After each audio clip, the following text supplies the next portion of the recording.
first oval race we ever had, and boy was it fun. Mayhem, I didn't have a clue what was going on. Completely unpredictable. Multiple crashes, 10 yellow flags. I was really blown away by how exciting the race was. It was Naqib Aslan that walked away in P1.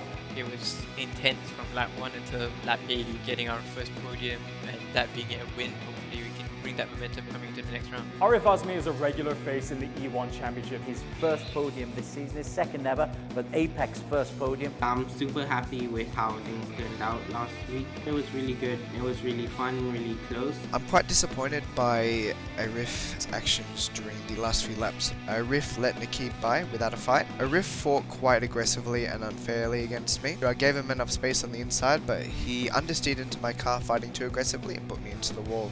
And he was right at the very front. But Arif Azmi just kind of made a mistake, understeered into him. I am quite disappointed with the steward's decision not to penalise Arif and Naqib. You can't take someone out which benefits another teammate up the road. While Arif is not driving for Stratos at E1, he was in their voice chat during the race because he's a part of the karting team. So Naqib and Arif are working together during the race to achieve a result. I owe it all to the team. Without them, I wouldn't have been able to get the podium. I think that Arif broke that rule. I should be leading the championship, not second place. Alistair Young, we'd written him off because he was involved in so many incidents in the first couple of laps that we didn't see him make that fabulous number of overtakes to get himself his first ever podium position. I found myself at the back of the field quite a lot throughout the race, and I think only in the last 20 laps I made the push forward to the podium. Last round with the podium was my last weekend in E1. I'm very happy to end it on a high. I've loved my experience in E1. Hopefully I'll be back in later season. Aaron Lim did a really good job. He was in the top 10. Managed to finish 7th, my best position so far, and looking forward to building up on that in the coming round. Oval racing is always unpredictable, and that's why we've done it. Mystery circuit. Thanks, Alex. What do we know? So the mystery track is also a joker round. Where the circuit was just announced 3 days prior. And this is really going to hamper the approach that they usually have going into a race weekend. I think it'll be very interesting for everyone. Having only 3 days to practice will definitely be a bit tough. Actually, 3 days to practice is already a lot for real life. We will definitely be prepared next round. We're going to be pushing hard. We're all in the same boat, so I'm not too worried about it. I don't think the mystery track adds too much of a challenge for us. We'll be doing the same amount of practice as normal. Right settings early on in testing, that could be probably one of the main challenges actually. Going into the mystery circuit tonight, we're going to see more of that unpredictability. I'm expecting a lot of shuffling here tonight.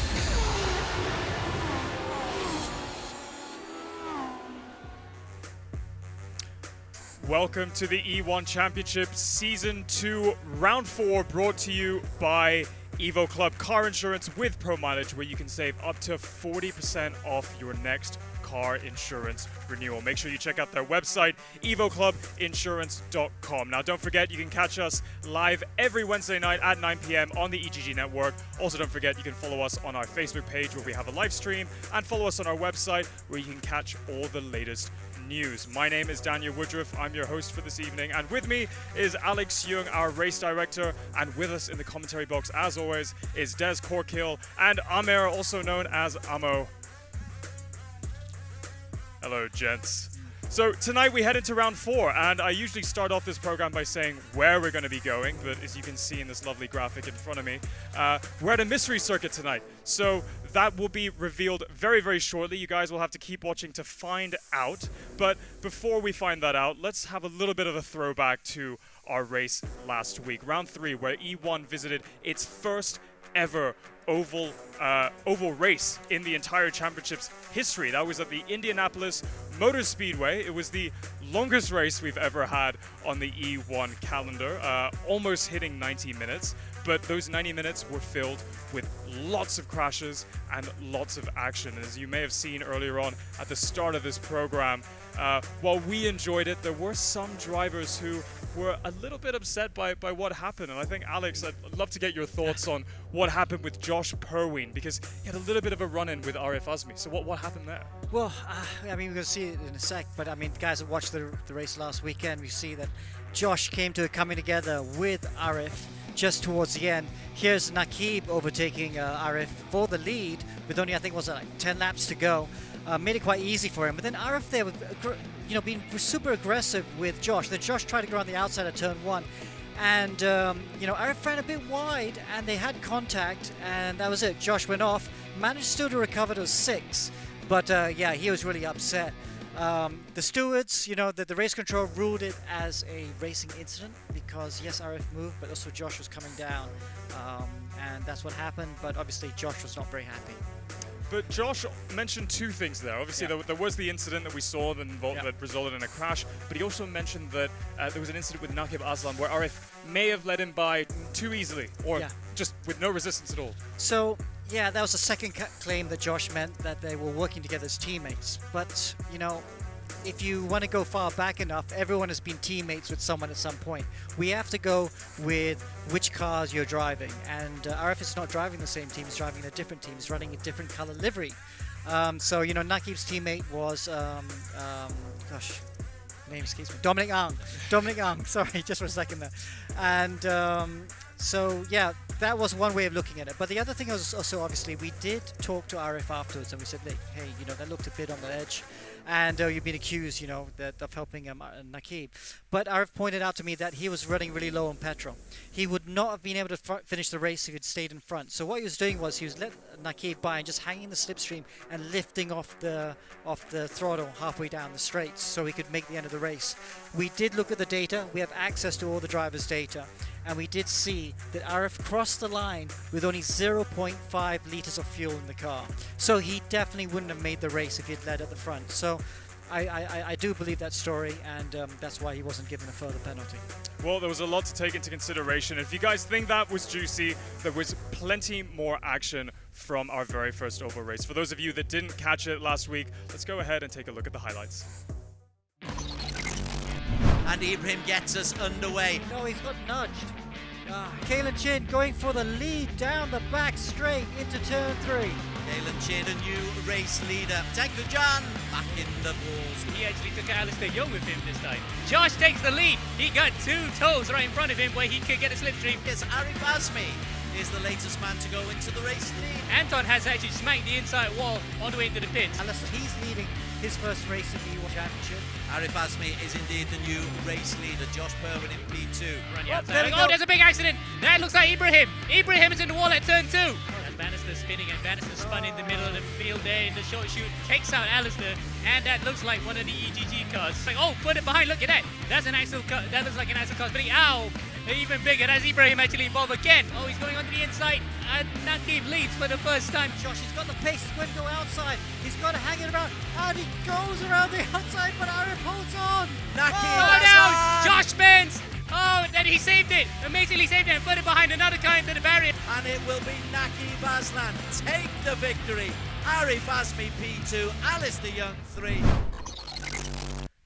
I still don't really know what happened in that race. There was so much action going on. I can tell you that Mohammed Ibrahim was fastest in qualification, but Naqib took 50 points, double points last week because it was the longer race. Arif Azmi, first podium of the season for him. Alistair Young, first podium of the season for him. So a 50-point round for Naqib Aslan, 40 for Arif Azmi. Look at Josh Perween, though, unhappy with his 22 points. We'll hear more of that later. So, Alex, you threw in the oval for the very first time in the E1 Championship to spice things up. Were you happy with how things turned out in the end? I really enjoyed that race. I know a lot of people like Des, obviously, not really sure what's going on. But as a motorsport fan, I loved it. It was so close. Yes, there were a lot more incidents. That's what happens with oval racing. But just the strategy. I love the strategy, how it's playing out. Naqib and RF going for the early pit stop for that last stint, almost running out of petrol, but able to make it up, make it to the end with the safety cars. So the strategy part was what I loved best about it. Well, there was a lot going on, and in the end, it was Naqib that came out on top. But who also did well was a whole load of underdogs, a bunch of people that we didn't expect to be up there at the front, eventually coming out with their first podiums and finishing in the top 10 positions, which on an oval circuit is very, very commendable. Let's take a look at who some of these are. I mean, Alistair Young for one. Des, you were talking on earlier on in the show about how Alistair had his best ever performance and first podium this season. I mean, that was a great drive. Well, a very good drive. He's got a rather demanding father, let's not forget that, who had a little word in his ear, I think. And so Alistair went out and produced really everything in the last 20 laps because he was way down, way out of the reckoning, but managed to get himself right the way through the field. That was the beauty of the oval. You can come from behind and pick up a podium from nowhere. And another driver that did very well was Aaron Lim. Now, he's a driver who, if you're familiar with the Malaysian motorsports scene, you'll know him very well. I know him very well from since I was a little 12-year-old boy starting out in racing, a legend in the Malaysian motorsports world, but maybe not the most experienced in e-racing. But Amo, for someone who's been in the e-racing world quite a bit, his P7 on an oval was quite good, wasn't it? Yeah, absolutely, Dan. And the fact that it's commendable too, given the fact that it is his first ever oval race and very new to sim racing. So to get it first time out at Indianapolis of all places is very much the cream of the crop. The cherry on top of the cake for him, because he'll definitely nail this as one of his best performances, unless of course the mystery track can offer up more for him. All right, well, strong showing from our underdogs. Let's check out some of the highlights that they had at Indianapolis. Arif Azmi, Alex Young, he had a terrific qualification. And look at him here, now he's in P4. So Arif Azmi is the latest man to go into the race lead, Amo Hazi. As Arif Azmi goes onto the inside and takes back the lead. This is everyone's to lose, and Josh Bowen, they're watching brief. Anything happen? Whoa, Josh tries to go on the inside, but Arif defends very deep. He's got to hang it around, and he goes around the outside, but Arif holds on. Alistair, he's leading his first race in the E1 Championship. Those sides go around the outside of Nakib. That's a good move there. Aaron Lim in the top 8, Amo. And he's in with a shout of a podium here. But you need to be clever with the driving, when not to push and when to push, and that's why Lim is there in P3. Aaron Lim from Team EGG, P5 at the moment. And it will be Nakib Aslan take the victory. Arif Azmi P2, Alistair Young 3. So aside from the oval itself throwing a curveball for the drivers, the race had double points, and that meant that with our underdogs coming through, it resulted in a bit of a shuffle in our championship standings. Des, please do us the honors and walk us through our latest championship results. Certainly will, young Dan, of course. What it means, those double points, it brought Nakib, the Season 0 champion, back into the reckoning, but Luke Bannister led after round 1 with 44 points from Josh Perwin. Mohammed Ibrahim, fastest, would go on and get 57 out of possible 59 points in round 2. Perwin relegated to P2 in that stage. Muhammad Ali beginning to make a surge, and then by the end of round 3, Ibrahim, his lead is still there, but it's been cut away by both Josh Perwin and Josh Thomas. Tell you what, this season is going to go to race 8. Flash are the overall leaders, with Alif and who's the defending champion, and Mohammed Ibrahim, the current championship leader. They are well ahead of Black Arts Racing and Safe House, but as I say, this is very, very early in the season. Well, it's a different trio than we're used to up in the top 3. Do you think that this is going to be the same three-way fight that we're going to see for the rest of the season? Well, see, so Ibrahim has been very consistent at all the road tracks. Okay, the oval race didn't go to his way. He ran out of fuel as well. He was a bit low on fuel. That's why he couldn't get to the front in the last stint. But he's been very consistent on those road tracks, so we know he's going to be quick today. Josh and both Joshes, Luke, and of course, they have not been quite as consistent, you know, and that's why they're a little bit further back. But also, you have to say, reigning champion Alif coming better, getting stronger, and of course Nakib also getting stronger as well. So they're getting a bit closer, but they know they still have to close the gap. And you raise a good point there, Alex. Nakib and Alif are former champions. And I'm going to raise this question to Amo, because he's got a lot of experience racing in all of these different championships, in iRacing as well. What's going on with the two? We've seen them bounce back a little bit, but why aren't they there at the top like they were in previous seasons? Well, it's probably because they're not really used to the simulators for the most part, but they're getting in there. They're getting stuck in, and for example, like Nakib, for finally getting his first win, that can take the monkey off his back and just try to focus on the rest of the season, whether or not he can challenge them at, say, more technical circuits that are coming up, and including another car that we have not seen yet, which is the Lotus 49. So he can still swing his way if he gets it right. For Alif, it's just a matter of whether or not he can just still keep up with Ibrahim, because Ibrahim is about 5/10 up on average in terms of qualifying delta, so he just needs to make up the deficit in qualifying. Then he can try to focus on keeping on to him during the race. Well, our championship standings has seen a little bit of a jumble up, and with the introduction of our mystery circuit tonight, I'm sure that it's going to be jumbled up even more after tonight's racing. So we're ready for our big reveal, so it's over to our colleague Amanda to walk us through where we're going to be racing tonight. Hello everyone, I'm Amanda Andrea and you are watching E1 Championship Season 2, Asia Pacific's most premier sim racing championship.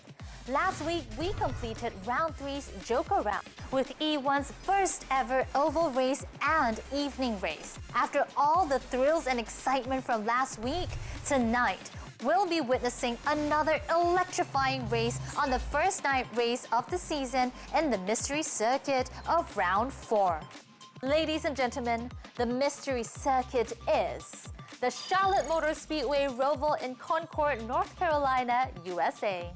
This speedway was built in 1959 by Bruton Smith and is widely considered as the home track of NASCAR racing.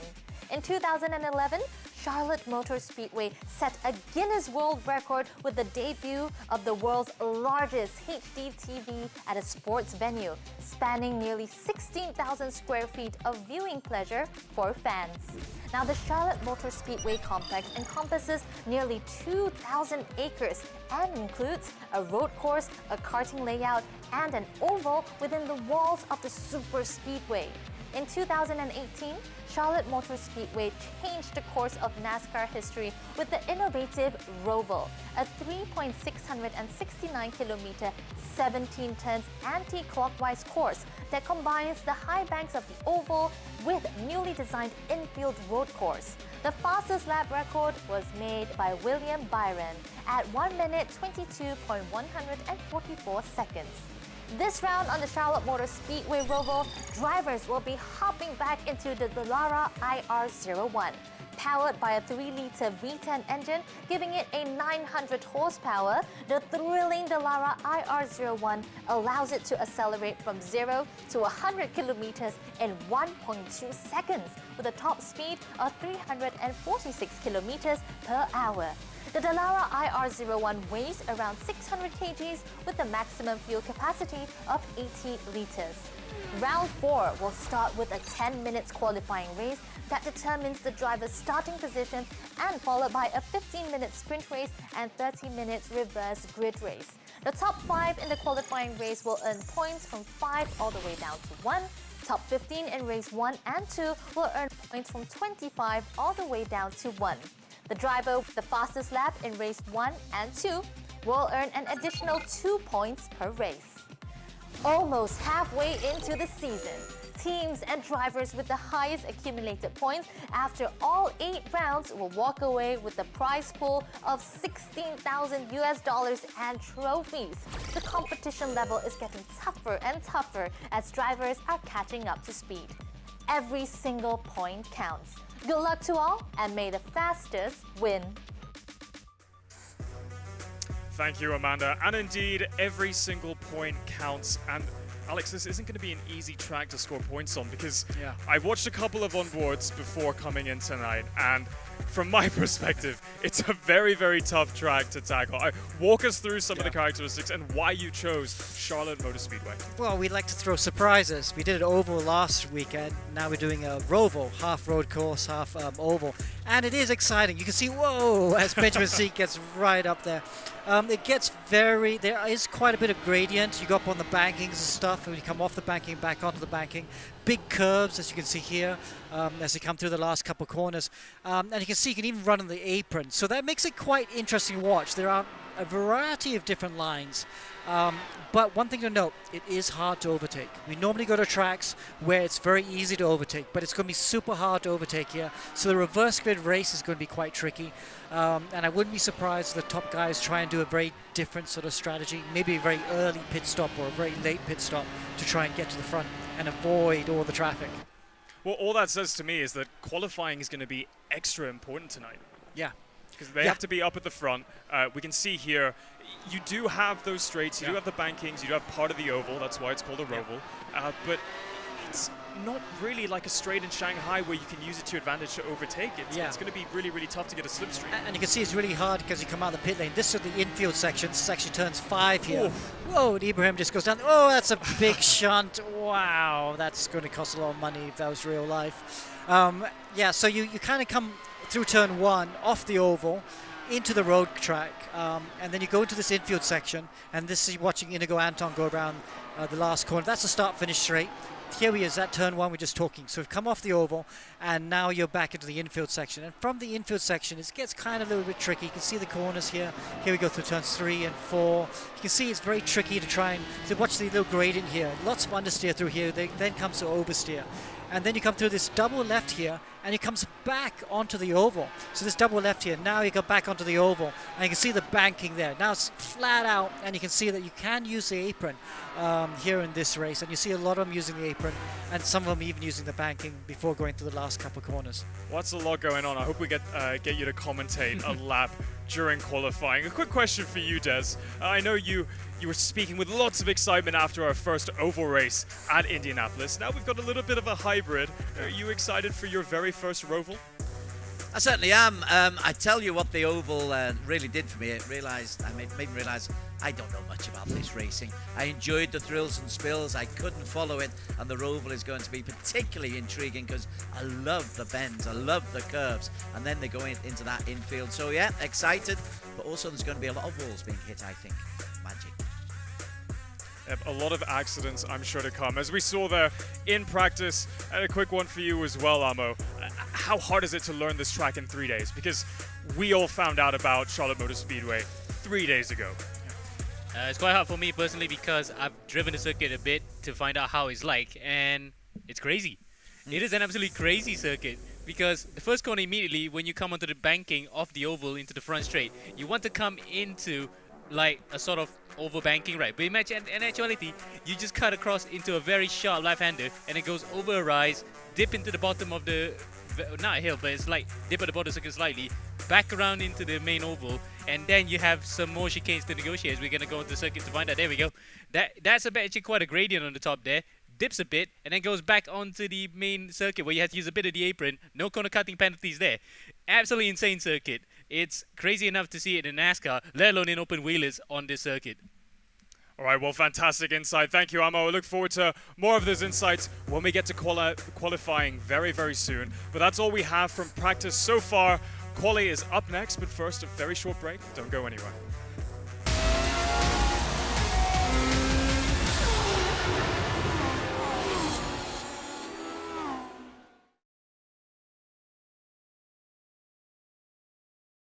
When I switched to Pro Mileage, I got 46-47% of savings. I paid $790 for it. Compared to any other insurer, the cheapest was $1,290. Pro Mileage was the only one that gave me $5,000 extra value to cover, yet still cheaper. My Volvo XC40 1 year premium 6,000 over ringgit. Then I start taking Pro Mileage. I say, huh? 3,200 plus ringgit. Claim went through pretty fast. I got my car back pretty quickly as well. Called them about 8 o'clock in the morning. Within 1 hour it came.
2 cars starting for this 4th round of the season, including the defending champion Muhammad Alif alongside Mohammed Ibrahim. Flash leading the championship, or the team championship anyway. And then we got Season 0 champions there, Naqib Aslan, who was the champion in that one and runner-up in Season 1. And he's joined by Dominic Ang, another fellow Malaysian. An awful lot I expect of the Black Wolf Racing team. Kalen Chin has managed 1 podium this season. Mika Hakimi not being able to put his pace, though, onto the podium. But do look out for these dark horses. Dark horses indeed. And then after that, we have Philippines-based team GT Radio Eurasia. Inigo Anton, who's so quick, hopefully going to get his first win this year, and he's teamed with Joaquin Garrido. Team Safe House are Miko Nasi and Josh Thomas. Josh Thomas 5 times in the top 6, twice on the podium this season. Miko Nasi 6 E1 Championship wins, none yet this year. It's been quick. Black Wolf, Black Arts Racing, shall I say. Josh Powen from Australia with a fellow Australian, Luke Bannister. Black Arts Racing 2nd in the team's championship and a real-life team as well. Most successful in the region. But it wouldn't melt in the mouth of Arif Azmi from Apex E-Racing. 2nd last week in controversial manner. We haven't seen the best, though, of Mohammed Zini from Singapore. He is talented. And then another Apex team, Apex Academy. We see the return, shall we say, of Benjamin Seek and Lance Lau. They've been with us in Season 0 and Season 1. Nice to see them back in the Academy cars. A debut for Slipstream Motorsports. Dan Martin, the 23-year-old Malaysian, comes in for Alistair Young. Ivan Vantagiato trying to get his season up and running. Your season starts here. Then we have EGG Network cars, Aaron Lim, the legend, in one of them, and of course Melwin Tan, the youngster, not so much a legend, but a youngster in karting from Philippines in the 2nd car. A highlight reel of their own for Tunku Jan Lei and Kefli Othman. They have been great entertainment. They'd like to get some points on the board. Right, let's focus on qualification and let's hear more from Amanda. It's a clear and chilled night at the Charlotte Motor Speedway with 24 degrees Celsius and the air humidity at 40% with a wind speed of 8 kilometers per hour. The Charlotte Motor Speedway Roval was the first modern super speedway to host night racing and was the largest lighted speedway until 1998. Tonight's race is going to prove to be another exhilarating one, as the circuit was only announced to drivers and teams just 3 days ago. Which teams and drivers are able to overcome this hurdle for a good qualifying start and secure a good starting position? Great information from Amanda. Right, we are just about ready to go racing for qualification. Amo, my trusty alongside me, because I need educating about this new form of racing, because so much can go on these banked ovals. Yep, and Rovals, as we would like to call this one, because it's confirmed to be a bit of an oval, a bit of a road course. It has been around for quite a while actually in certain parts, like for example in Brazil they had the Emerson Fittipaldi oval where it was a trapezoid circuit. That's kind of like in South America, but then it caught on into North America and we saw Charlotte being one of the first circuits to employ this kind of thing. And racing has been good here, especially for the Cup Series for NASCAR, and hopefully it will be as good for the open wheelers in the IRO ones. EvoClubInsurance.com, delighted to have them on board as our sponsors for this season of the E1 Championship Season 2. You can get 40% off your renewal premiums with EvoClubInsurance.com. Now then, we are into qualification already, and Alex Young will join us, I believe, for the qualification. We're immediately on board, Alex, with Muhammad Alif. Do you want to talk us around this circuit, because it is intricate? Yeah, let's talk about this track. This is coming out in the last corner. They're using the apron. They are allowed to use the apron here. Then coming through the last chicane. Nice use of the curbs. Oh, he's actually quite conservative over the curbs. Normally they use a lot more curbs. I would like to go for a roll bar shot. Let's go on board with him. Now through turns 2. Now there's double rights, turns 3 and 4. Look how fast it is. How much speed they've... Oh, too much understeer there. Looks like it's still good though. Now then this banking here as it turns. Understeers in and then oversteers out. Then a double left coming up. This double left, this is where you come back on the banking. You've got to carry so much speed up onto the banking, and then you want to try and shorten the line. That's why they come off the banking down onto the apron. And this long drag. Then we've got a very quick chicane coming up. This chicane could be an overtaking spot, but it's going to be very tough. Oh no, this is a good, yeah, That's a better angle. Then out of that corner, keep it down on the apron for the shortest distance, and then we're back. It's a really short lap, Des, isn't it? As they come down, to the last chicane here. Again, you can overtake here, but like I said, not many overtaking opportunities for this track as he comes across the start-finish line. All kinds of challenges thrown in on that lap. Mohammed Ibrahim, his teammate, is fastest. Inigo Anton has posted a 54.3. Let's have a look to see who else is up there. Miko Nasi for Team Safehouse, who can be very quick, Ammo. Indeed, and the fact that qualifying so far for him, he needs to be quicker because second place in round 2, has been his best qualifying so far in Montreal. Can he do another one here? Can he be as close to Ibrahim? We'll have to wait and see, but so far at least, qualifying seems to be good for, it has been kind to him. 5th, 2nd and 8th. Just needs to crack that pole position right here, to be honest. The fact that the guys have only had 3 days or so, does that help or hinder those who've got day jobs like Miko is? Is that a problem for them? Well, his day job includes driving anyway, so he's not rusty into the driving. But yes, in terms of preparation, that day job can be, you might say, a bit of a hindrance. He takes a bit of the grass there. That's interesting because I wouldn't want to take the grass on the infield at any oval circuit because they tend to be very slippery, but Miko does it there. And so far, at least right now, where's his time actually? He's down in P12 at the moment. No time put in there. So maybe he got to try somewhere, but he does have to worry because he's still got about 6.5 minutes left to go here in qualifying to set the time. Meanwhile, we jump on board with another driver who could be a contender for pole position. Kaylin Chin, third right now. 5/10 off though. And we saw in practice, Ibrahim was more than 1.5 seconds faster, which will be a concern to most of the other drivers. Your thoughts on Kaylin Chin, Alex Young? We expected a lot from Black Wolf Racing, and we know Kaylin's good enough to get victories, but as he goes off on the infield once again, surely that's not the route you want to take. That's interesting. He's using the grass and somehow finding some grip out there. Let's follow him for a bit. I would like to ride on with Josh Perwin and Nakib later on. But wow, Kaylin's looking very interesting. They're using the grass, maybe getting a bit of a slingshot to start his lap. Very interesting line, kind of clever to be honest, if you can get away with it. We don't determine track limits here in Race Control, only the AI who does it. So if the game allows you to do it, you're allowed to do it. So all credit to Kaylin to use the grass. He is a clever little driver, isn't he? Anyway, one more chicane to go. This is looking like a pretty good lap as he goes through it. He's got to try and get down to a 4. Ooh, looks very conservative there. I'm not sure if that was a mistake. Now he's going down, he's using the apron. The apron is the bottom bit here that's not on the banking. Was he going to use the grass again? No, I don't know, he's backed off, hasn't he? Backed off, yeah. But starting the lap again. P3 for him at the moment. Now, we wanted to have a look at some of the others. Josh Perwin has got himself up to a P5.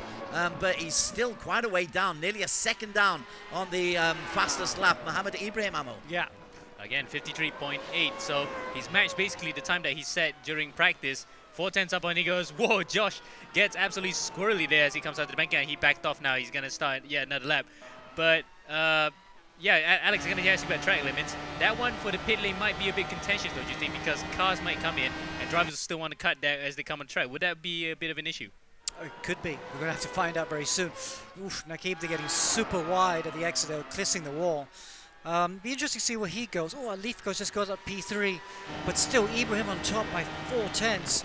I don't know if this is the end of the lap or the start of a lap. So he crosses the finishing line. Let's see where Nakib ends up. Yeah, oh, wait, no, there we go. 8th place. 8th place. Nah, he won't be happy with that. He's got to find at least half a second more. But he has got plenty of time. 4 minutes still to race. So these are pretty quick laps, all inside the minute. So he's got another couple of laps inside of him. But it's Mohammed Ibrahim once again who is quickest. This is 4 in a row now. Oh, as Nakib hits the wall rather badly. Let's have a look at Inigo Anton, who's put in a very, very tasty 54.3. But that's half a second down, Alex, on Mohammed Ibrahim. Yeah, we've seen this season so far that Ibrahim has just not been matched in qualifying. Everyone just can't seem to get down to his lap times in qualifying at least. So yeah, that's, half a second, 4/10 actually. Around what is a very short track is a huge amount. They come into the infield again. Those walls are so close. There is no margin for error. This is karting-like, isn't it? Yes, it is. Yeah, it's like a street track really, because there's so many walls. But Inigo's had the first half of this lap has been very good actually. This first sector, He's looking quite tidy. Let's see if he gets a good exit onto the banking. That looks okay. That looks okay. This looks like it could be a good lap. P2 at the moment for Inigo Anton. See where he gets up. Chicane. Got to use the curb. He does use the curb. Got to get close to the wall on the exit, and he does. One more corner to go, effectively. One more chicane, shall we say. This banking is not considered a corner. There he goes. Brakes for the last chicane. Whoa, look how much curb. Oh, he's going to get close to the wall. Will that be an improvement? Yes. Good improvement. 2/10 off pole. Does he have another lap in him? But still only P2. Mohammed Ibrahim so quick. Josh Perwin, who was not happy with events last week. He's got a bit of fire in his belly, Josh. Currently P5 ammo has he. Yeah, he's definitely not happy with the way the steward decisions have gone, and probably steward decisions that have gone a bit amiss as he touches the wall there. Oh. He's going to abandon this lap as well. He's not been having good coverage. Look at it, a shake of the head there. He's not best pleased with himself. But probably qualifying aside, he just probably needs to break that duck, actually. He has not won a race this season. Best finished second was that very first race back in Interlagos, and has since then been finishing third, sixth, and third, sixth. Qualifying is not hindrance for him. His best performance in qualifying has been second, but so far at least, just hasn't broken the duck yet because Ibrahim has been on pole so far. What about last week's bad boy, Arif Azmi? I shouldn't call him that, should I? Arif at the moment out of the reckoning. P14, Alex. Wow, yeah, so P14, that's not where he wants to be, but I just going back to what you're saying about Josh, he's second in the championship and he's all the way down 5th place. Not good for him, but we are on board with Arif Azmi. Finished second in the last race. Oh, I love this angle. He carries the speed. Oh, yeah, it feels like he could carry more speed through there. He's not attacking the curbs enough. Yeah, I'm not sure if this will be an improvement. Maybe it will be because he's quite far back in P14, but I don't think he's going to trouble the top 10. Well, we're only 1 minute away from the end of qualification. Hardly anybody's out on the circuit. In fact, we're finding this a lot in the 10-minute circuits. Everybody gets off pretty quickly, so nobody else out on the track. Mohammed Ibrahim, for the 4th race in a row, Ammo, is fastest, and by quite some margin. Mohammed Ibrahim from Inigo Anton, from Muhammad Alif, from Kalen Chin, from Josh Perwin. They're going to be your point scorers. It's a very familiar face. It's almost like a monotonous pattern, isn't it? We can almost get it as if every week for qualifying, it's going to be Ibrahim who's going to get the 5 points. It's almost like there's nobody out there who can match him in terms of his raw speed on that one lap. And Ibrahim has nailed that to a T. And so far, 5, 10, 15, 20 points gained only from just qualifying. That's a lot of points dropped for the other drivers who start right behind him. Alex Young, I think we can have a chat with Mohammed Ibrahim because he's looking very cool, calm and calculating in his cockpit. Congratulations, Ibrahim. That's your 4th pole out of 4 races so far. You want to talk us through your qualifying? Yes, thank you everyone. Yeah, again, yeah, thanks to Allah and thanks to God, for getting another pole. Yeah, honestly speaking, this qualifying was the most difficult qualifying because this track is so easy to make the mistake. I thought Canada was tough, but this is another level, in terms of difficulty. So it was very tough getting a clean lap together. Unfortunately, I made quite a few mistakes on my laps, but thankfully still pole. Yeah, well, good enough for pole. What do you think about Inigo Anton? He's improved quite a bit as well. Only 2/10 off you in qualifying. Yeah, I know. Inigo did a fantastic job. He's done a nice lap. There. It's big improvement. He's ahead of many of the other guys, other iRacing guys. So it's quite impressive. Okay. So I mean, obviously, race 1 is quite straightforward, 15-minute race, sprint race. But then race 2, it's a 30-minute race, reverse grid race. I mean, I know we should maybe be talking about race 1, but it is going to be very tough to overtake here, isn't it? Yeah, I mean, overtaking is almost impossible here. So hopefully we can keep our noses clean and hopefully hope for the best for race 2. Okay, good luck with that. Yep, thank you guys. All right, well, best of luck to Mohammed Ibrahim, starting on pole in a very difficult track to overtake. Let's see if he can keep it out in front in race 1. Over to you, Des, to walk us through our results from qualifying. These are the official results with EvoClubInsurance.com. Our thanks to the sponsors. Mohammed Ibrahim from Team Flash of 53.87 ahead of Inigo Anton, 2.255 down. Muhammad Ali again improving week on week for Team Flash, 1 and 3 for Team Flash. Kalen Chin, a very healthy P4. Josh Perwin, never sure whether Josh is going to be happy or not, but he's got to be happy with P5 Black Arts Racing. Josh Thomas, Luke Bannister, Miko Nasi, Nakib down in P9. Mika Hakimi showing good pace in P10, but 1.5 down on that really quick lap from Mohammed Ibrahim. And then you've got Dominic Ang, Joaquim Garrido, Aaron Lim fairly quick, Arif Azmi couldn't live up to last week's billing. Dan Martin on debut, Melwin Tan, that's decent. Ivan Vantagiato and Ben Seek. Well, welcome back, Ben, out in Brunei for the Apex Academy down in P18. All right, well, that's qualifying down. Up next, we have some analysis from what went on the track, followed by the highly anticipated Race 1 on our Roval. But first, a very short commercial break. We'll see you in a bit.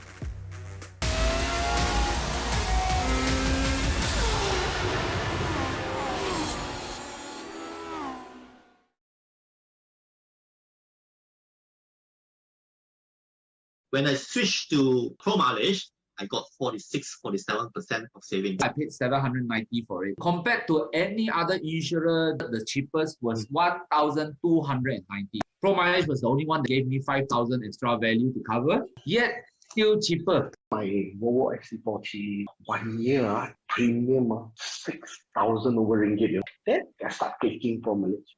I said, huh? 3,200 plus ringgit. Claim went through pretty fast. I got my car back pretty quickly as well. Called them about 8 o'clock in the morning. I think within 1 hour it came.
Welcome back to the E1 Championship Season 2, Round 4, where we're racing on the Charlotte Motor Speedway, also known as a Roval, where we have just wrapped up qualifying. And once again, it's Mohammed Ibrahim who takes his 4th pole of the season out of 4. A very, very impressive performance. I'm sure he's going to want to keep it up in front on this very hard to overtake circuit.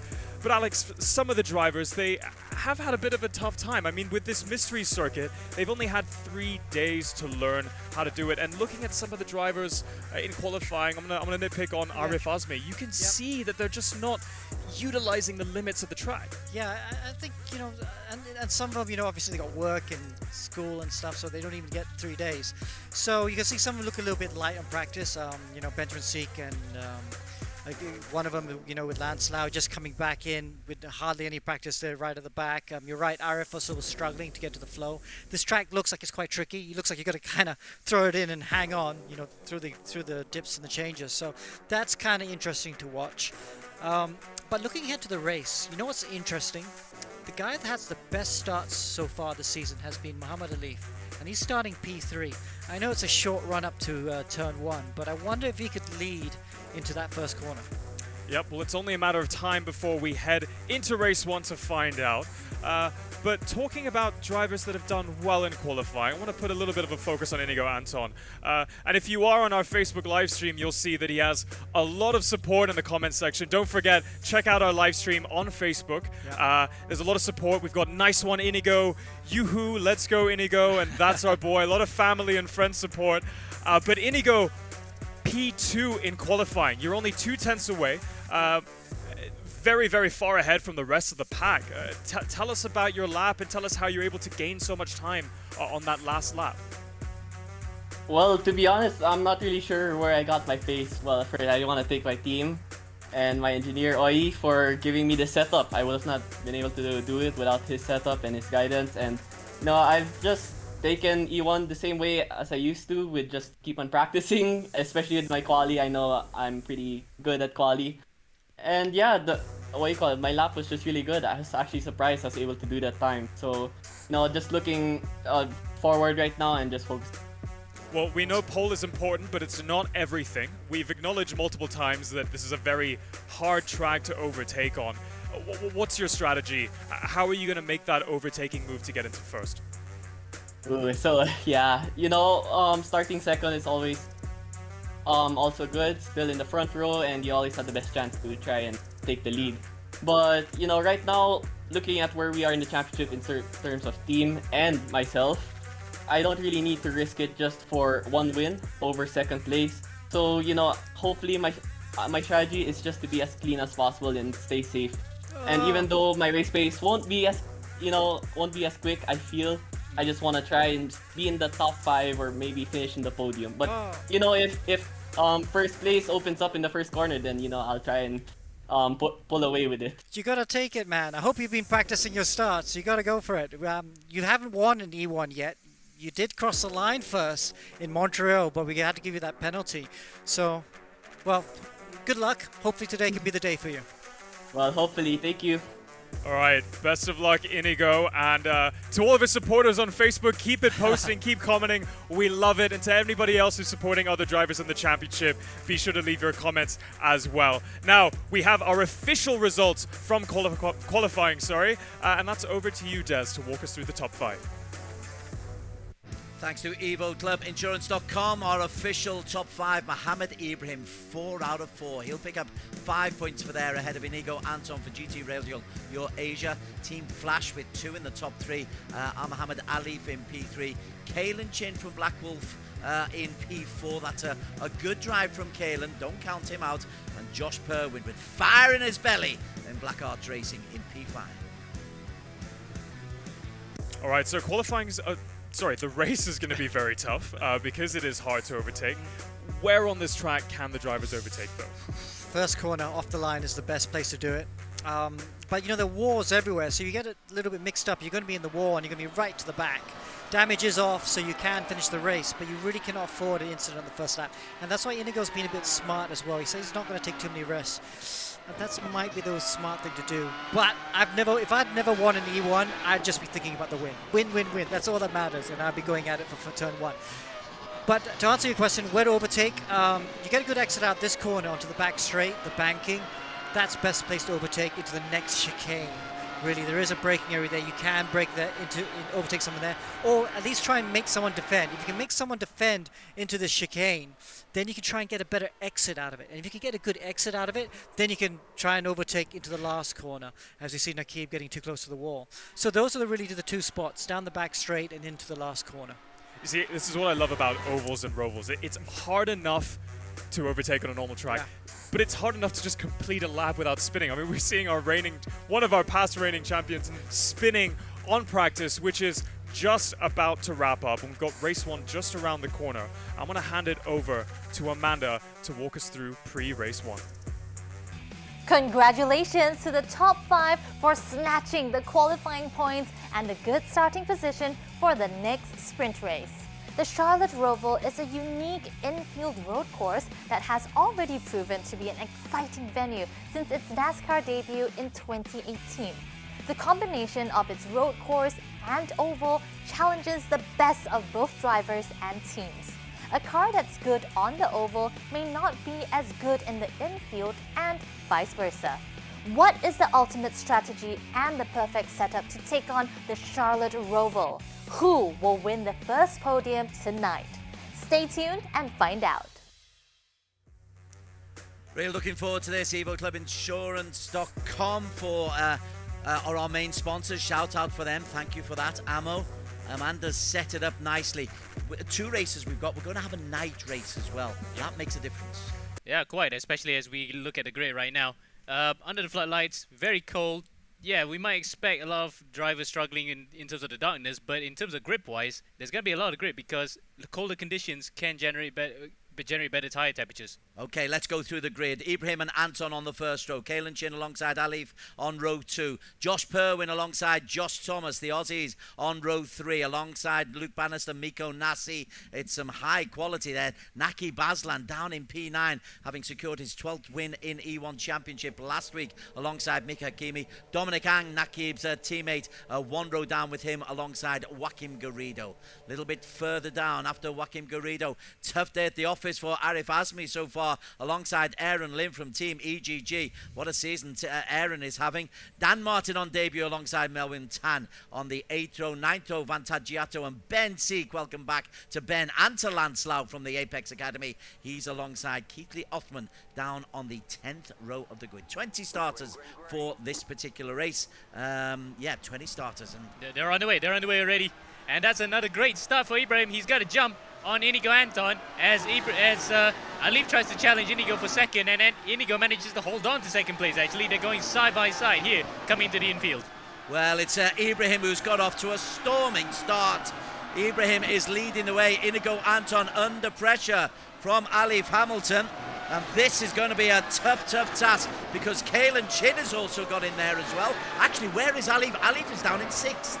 Alex dropped off, and Alex Young, did you see what happened to Alif? Because you were expecting a big start from him. Yeah, no, missed what happened to him, but yeah, he's all the way down in P6. He's got you can see him there at the end of the straight. Oh!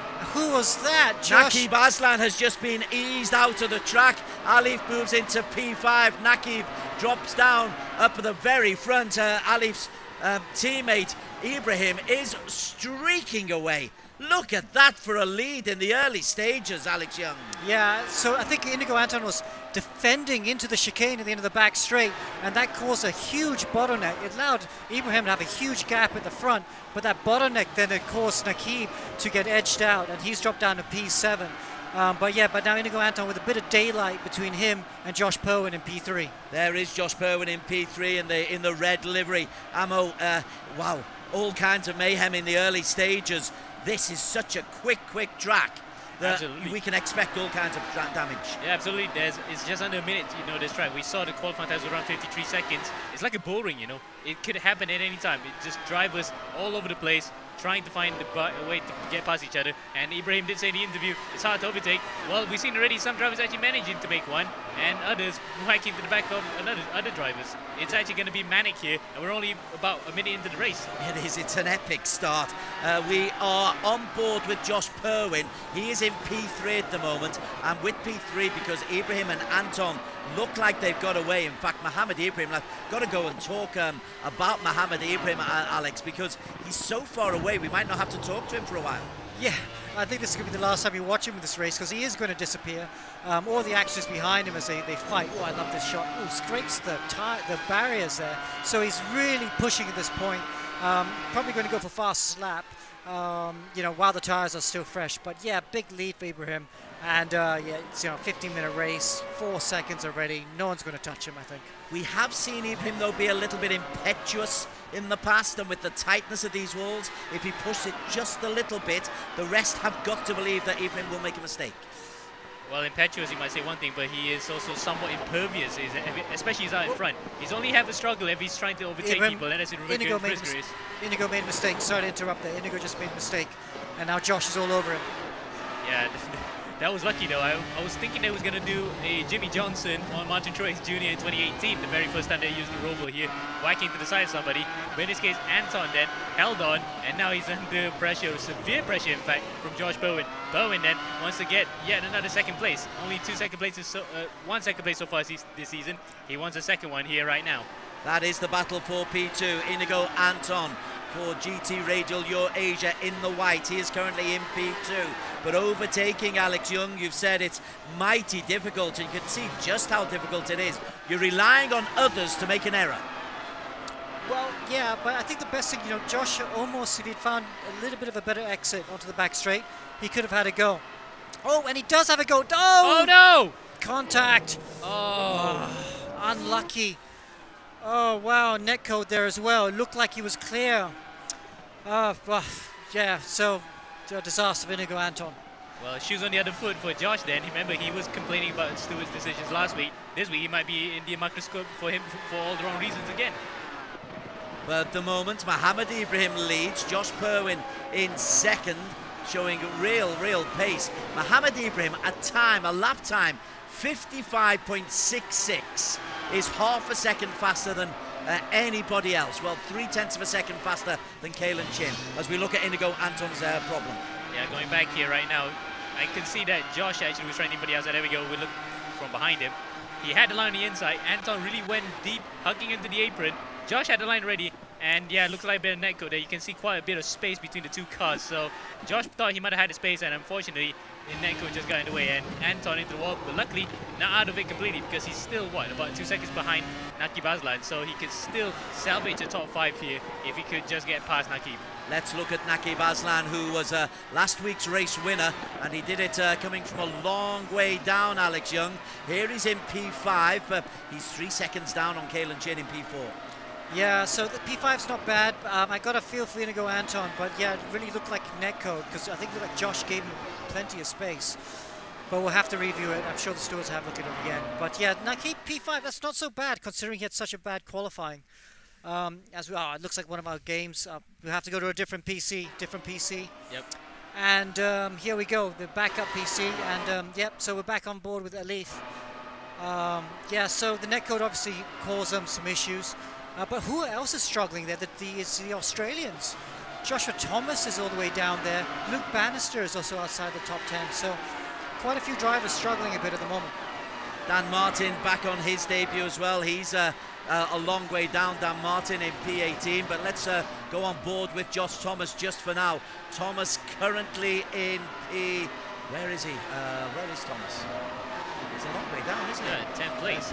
P10. 10th, yeah, 10th, and behind the other GT Radial car of Joaquin Garrido, and behind another position to his teammate Nassi, who's up in 8th. So Garrido's in the sandwich there between the safe house cars as we look further in front.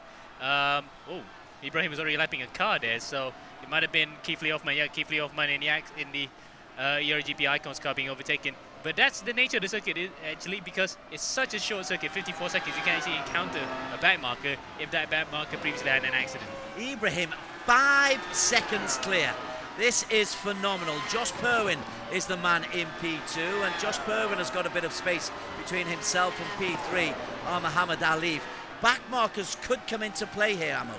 And you cannot remind that to Ibrahim without thinking of what happened in Montreal, where Keith Lee Hoffman, this very same guy he just overtaken, took him out in the lead at the final corner. So yes, back markers need to give space here, but they have plenty of it. Oh, spoke too soon, I'm afraid. Josh Purwin nearly got taken out there by Keith Lee Hoffman. Yeah, there's plenty of space for back markers to just get out of the way because it's a big oval, you know. So I'll be surprised if back markers do cause accidents here. Well, there is the man in P1, Mohamed Ibrahim. If we just look back from Ibrahim, we'll just look into the distance. It's almost like he's got a circuit on his own just at the moment. Mohammed Alif Hamilton in P3, Alex, and I think you were expecting a faster start from him, but instead he's under pressure from Kalen Chin.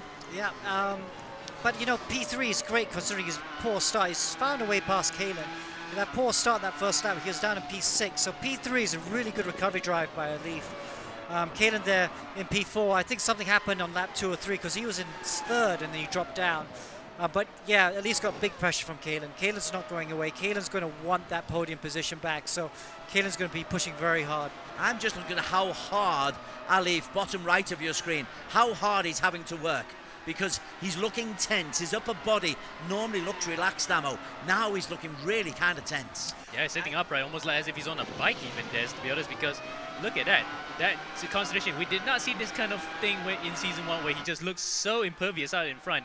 Now he's having to fight his battles against a horde of iRacing specialists, and definitely not the same so far, but he's doing well for himself. Third place at the moment, and he has not done a lot of wrong right now as he is under pressure here from Kalen Chin. Approaching 6 minutes to race. We're over halfway. Ibrahim is miles out in front, but no, he's not. Not as far out as in front as he was, Alex. Yeah, no, you know, Josh, he's got the fastest lap of the race. He's pushing very hard, and he's closed the gap. He's only 2.5 seconds off Ibrahim, who we're riding on board right now with. I wonder if Ibrahim's got an issue. Now, 2.7, no, the car looks fine. I think maybe he might have lost some time behind a back marker, but Josh is definitely driving well with the fastest lap of the race. Here is Josh Perwin, the whip pan from the camera. So's there. Oh, look at the back markers getting involved. I think that was Ben Seek and Dan Martin causing a little bit of a problem, but Perwin has got away from them. Alif's got away from them. This is fascinating. Such a short circuit, and the back markers have come into play. I can't imagine what the reverse grid race is going to be like. Yeah, and one thing, right, notice, I think it might have been caused by a slipstream car. I don't know which one. It could have been Dan Martin, it could have been Vantagiato, but there was a car before Josh overtook that it spun coming out onto the oval. So I think Ibrahim might have been involved in that one, slowed up slightly, and that's why he lost about 2 seconds. So that's my only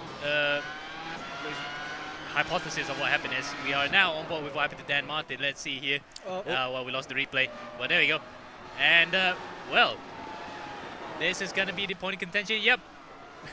Looks like my hypothesis was proven right. It was a slipstream car. It was Dan Martin who actually caused Ibrahim to slow up by about 2 seconds. So that's why Josh actually gained that amount of time. Okay, let's look at Inigo Anton. We spoke to him after a decent qualification from him. He's down in P5 having been edged out, but he's got himself ahead of Nakib Aslan, Alex. Yeah, so he missed that overtake. But yes, Inigo Anton finding a way past Nakib Aslan. Kind of surprising because, like we said, this track is hard to overtake. And while Anton does look like he's a quicker car, he wasn't a lot quicker than Nakib. So somehow, somewhere, he's found a way past him. Gosh, those back markers getting in the way there of Nakib Aslan, but he's managed to find a way. It really is just like a karting circuit there. The drivers are being whipped around, but Mohamed Ibrahim is seemingly having few problems. He's re-edged into a 3-second lead over Josh Perwin, so any worries he might have had look to have been evaporated. Looks like he's driving a lot cleaner again now, Amo. Yeah, that little scare might have actually woken him up a bit, so he will actually try to re-engage the racer mode and try to, you know, consistently hit the lap times that he did prior to that incident. So he's building up the gap again. Remember, it was 2.3 seconds at one point. Now it's back to 3.3. So he gained over the second in a couple of laps since that incident. It's like Ibrahim had never missed the beat, to be honest. Here is Mohamed Ibrahim. Let's talk about some of those we expected to do better. Miko Nasi down in P8. Alex Young. He's got Luke Bannister for company. Yeah, I know Miko's, he's had a tough week with work and stuff, so I know he's not been able to practice as much as he usually does. So I think that's why he's just struggling a little bit for pace. Not showing the sort of pace we've seen from him in the first 2 races. And how about Luke Bannister, who's we're on board with Miko now. Luke Bannister is the man right behind him after a debut podium he's not really been the force we expect him to be for Blackheart Racing. No, yeah, I mean, three of these drivers have been surprisingly off the pace. Miko Nasi, Luke Bannister, and of course Joshua Thomas all the way down in P11. So a bit of a surprise. Right then, Muhammad Alif in P3 at the moment. Is he closing in on Purwin? You know he is. He is. He's closed in on Josh Purwin quite considerably over the last couple of laps, Amo. Yeah, indeed. And Alif then looking to make it a Flash 1-2 for the first time this season. Though, that said, he would have actually loved to have been the first guy to come through in the Flash car. Nonetheless, it's a bit of all rivals sparring again as... Oh, he hits the one and loses a rear tire. Luckily, he kept it going because the damage regenerates itself. And I thought for a second, Ali might have actually lost his head. But luckily, he kept it in and just plowed the throttle to get back into the race. Well, that's what Virtual does for you, Alex. Yeah, it does. Yeah, we're looking to maybe take off the damage. I'll put it later on, but we'll see. Nonetheless, Mohammed Ibrahim, his teammate, is romping away with this. He's now taken that lead up to best part of 3.6 seconds. His best lap of 55.66. He is motoring. Gosh, championship leader for a reason, Amo. Absolutely. Impervious form. He, apart from a couple of races where he kind of lost it, where it's due to accidents and like in the second race in Interlagos, he could have actually won, but was involved in too many incidents. Now he's actually continuing that fine form. It's going to be his fourth win of the season, and I hazard to guess the fourth fastest lap of the season he's going to take. A quick look on Lance Lau, who's in P14. Welcome back to him. Apex Racing for them, but back up to the front. Ibrahim, Alex Young, superlatives. We run out of them. Yeah, I'd love to go back to what's happening with. Here we're watching Kifli Offman going to turn 2. What's happening there? He's just. Who's he taken out? That was Lance Lau. He took out Lance Lau, and by the looks of it, he thought that he gave him enough room, and it had unintended consequences. It looks almost like Jochen Mass and Gilles Villeneuve, Alex, in 1982. It was like he had good intentions, but unfortunately it turned out wrong. Yeah, I would love to see the battle for 4th, 5th, and 6th, actually, because Inigo Anton and Nakib Aslan are swapping positions. Aslan back up to 5th place at the moment. So this battle is still going on and on. Nakib in the Stratos green. Now then, the time is coming good. Oh, Inigo tries to go on the inside. You've got to take big risks if you're going to get a place back, though, on the last lap.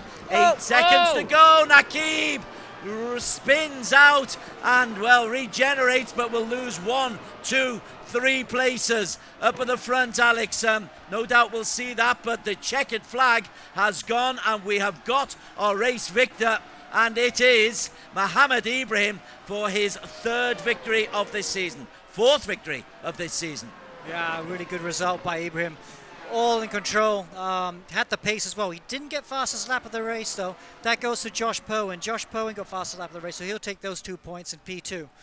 So Purwin 2nd, Alif 3rd, Kalen Chin 4th, Anton 5th, Nakib dropping down to 7th, but our race winner, Alex Young, for a chat, Mohammed Ibrahim.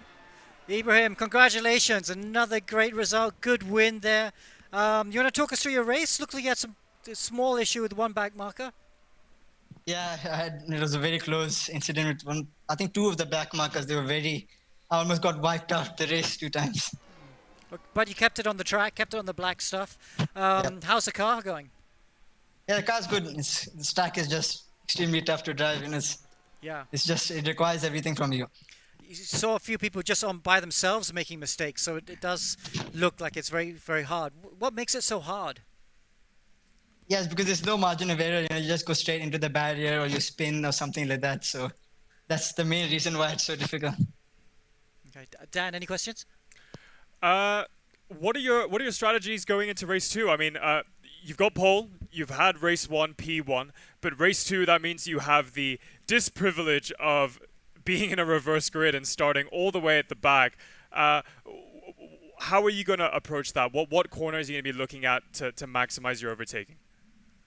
Obviously, the main thing, you have to keep it clean, not make any silly mistakes or anything like that. So make sure not to have any incidents with anybody. That's the main thing, honestly, The there's nothing else I have to do, to be honest. Yeah, exactly. Well, just as Alex said, keep it on the black stuff.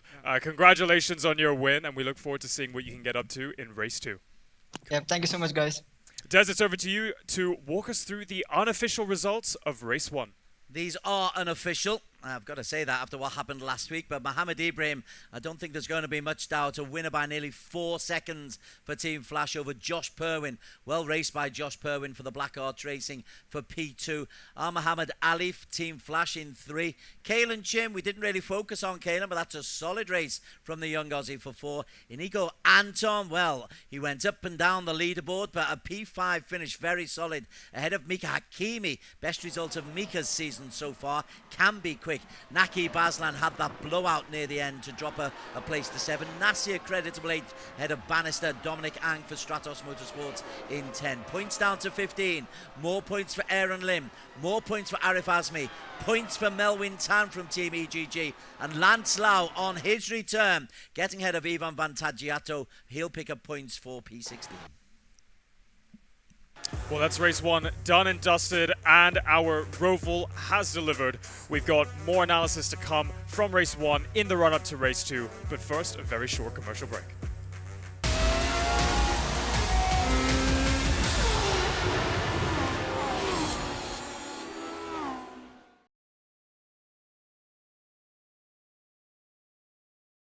When I switched to Pro Mileage, I got 46-47% of savings. I paid 790 for it. Compared to any other insurer, the cheapest was 1,290. Pro Mileage was the only one that gave me 5,000 extra value to cover, yet still cheaper. My Volvo XC40 1 year premium 6,000 over ringgit. Then I start taking Pro Mileage. I say, huh? 3,200 plus ringgit. Claim went through pretty fast. I got my car back pretty quickly as well. Called them about 8 o'clock in the morning. I think within 1 hour it came.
Welcome back to the E1 Championship, where we've just wrapped up race 1 at the Charlotte Motor Speedway, what we call a Roval. The first time we've had a night race, the first time we've had a Roval all in one. It's delivered, and I think this is the strongest performance we've seen for a driver in first place in quite a while. I mean, Mohamed Ibrahim has just been so fast in qualifying, and he's finally been able to put that together in race 1. He obviously had a bit of a disappointing performance in Indianapolis. What do you think is the key to his speed? It looks like he's just clobbering the corners and making the most of those chicanes. Yeah, I mean, he doesn't, you know, sometimes even the quick guys, sometimes you can see them maybe not using all the road, or they're just not rotating the car enough on the entrance. You know, when the field is this tough, you need to really have no weaknesses. And, you know, someone like Ibrahim is certainly doing that, doing a really good job, rotates the car really well.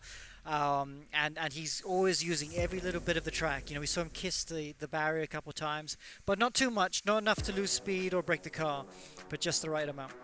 Well, speaking of breaking the car, there were a fair few incidents during that race. Let's go ahead and take a look at the highlights from race 1. Okay, we got the start. Ibrahim with a great start. Another one with a good start. Oh, you can see that's up to Bannister. Bannister went wide and got caught on that start line crash. Nakib also with a good start. Then there's traffic jam here on the first lap, and Alif tagged Nakib, so maybe there might be a protest on that. And then this great battle here with Inigo Anton, Josh Poen, but Josh looks like he gave enough space, but I'm going to say netcode. There was definitely a gap between the two of them. Unlucky though for Inigo Anton. Then this great battle between Nakib and Anton, but Nakib on the last lap of the race, that will annoy him greatly, but nothing to stop Ibrahim, who won the race by 3.7 seconds. An outstanding performance by Mohamed Ibrahim to take the 25 points from Josh Perwin. But Perwin has the bonus of the fastest lap. Mohamed Alif makes it a 1:3.14 flash. Kalen Chin, solid as you like in P4. Head of Inigo Anton. Interesting to see if there will be an appeal by Inigo. Mika Hakimi's best result of the season ahead of Nakib. Miko Nasi, that's a very safe 8th for Miko and for Team Safehouse. Bannister and Dominic Ang completing the top 10. These results courtesy of Evo Club Insurance.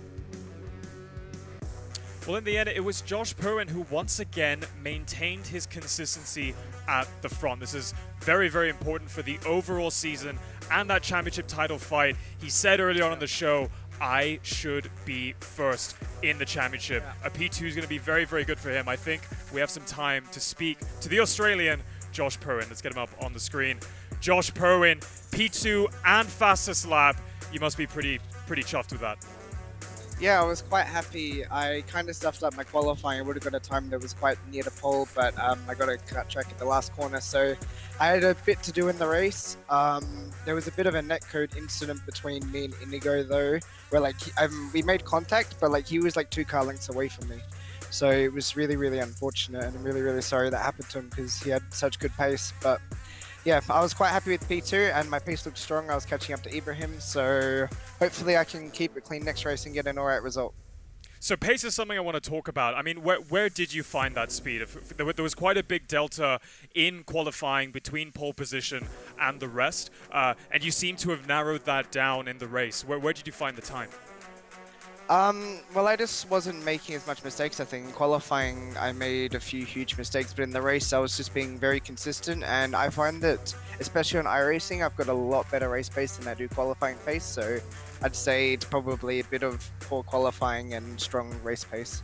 Alright, well the pace is going to help you in your fight all the way to the front. Of course, we have a reverse grid in race 2. Any tips, tricks to share, strategies for overtaking and avoiding collisions? I think that's all it's going to be about, avoiding collisions, because of course this track is quite tight, so got to try and be really careful at the start, not cause any incidents, and yeah, hopefully we can come out with a good result in this race as well. All right, well, best of luck. We're looking forward to seeing you back on the top step of the podium. Thank you. Alex, I think we've got time for one more interview. Who should we speak to? Mika Hakimi. You know, that's his best result of the season so far, P6. So good result for him. Yeah, let's try and talk to him. He had a good race pace as well. So let's see if we can chat to him. Maybe not. Well, while we wait for Mika to appear on our screen, what kind of strategies in terms of setup are we looking at? Because it's a night race, the track is cooler, which means it's not as hard on the tires. Yeah, it is. I think the race 2 is 20 degrees, so it is going to be quite cool. Tire wear is not going to be an issue. I think we're going to see some different strategies. Some people might pit really early, some people might pit very late. It is going to be hard to make your way through a reverse grid race, though. Well, strategy is going to be something that we can speak to Mika Hakimi about. Mika, P6, we were saying was the best result of the season so far for you. Good to see you back in the top 10, and the top 6, I should say. Walk us through your race. I mean, I don't know. I felt like my pace was too far off of my teammate Kalen. I mean, as usual in racing, you need to be as close to your teammate as possible. I think Kalen did a really good job today. But yeah, I mean, I think, considering the amount of time I put into today, I think P6 is a decent result. I think my lap times, even though they weren't quick, they were quite consistent. So I'm happy with that mostly. And you start really good for race 2, so maybe you got a chance to get on the podium even. Yeah, if I can get the start right, because if it weren't for the crash, I would have dropped like 5 positions in race 1. So. Okay. Well, good luck for race 2. Thank you. Right. Well, like we said before, to finish in first you must finish. Got to keep it on the black stuff. We've got race 2 coming up next. Reverse grid, longer 30-minute race coming to you right after this commercial break.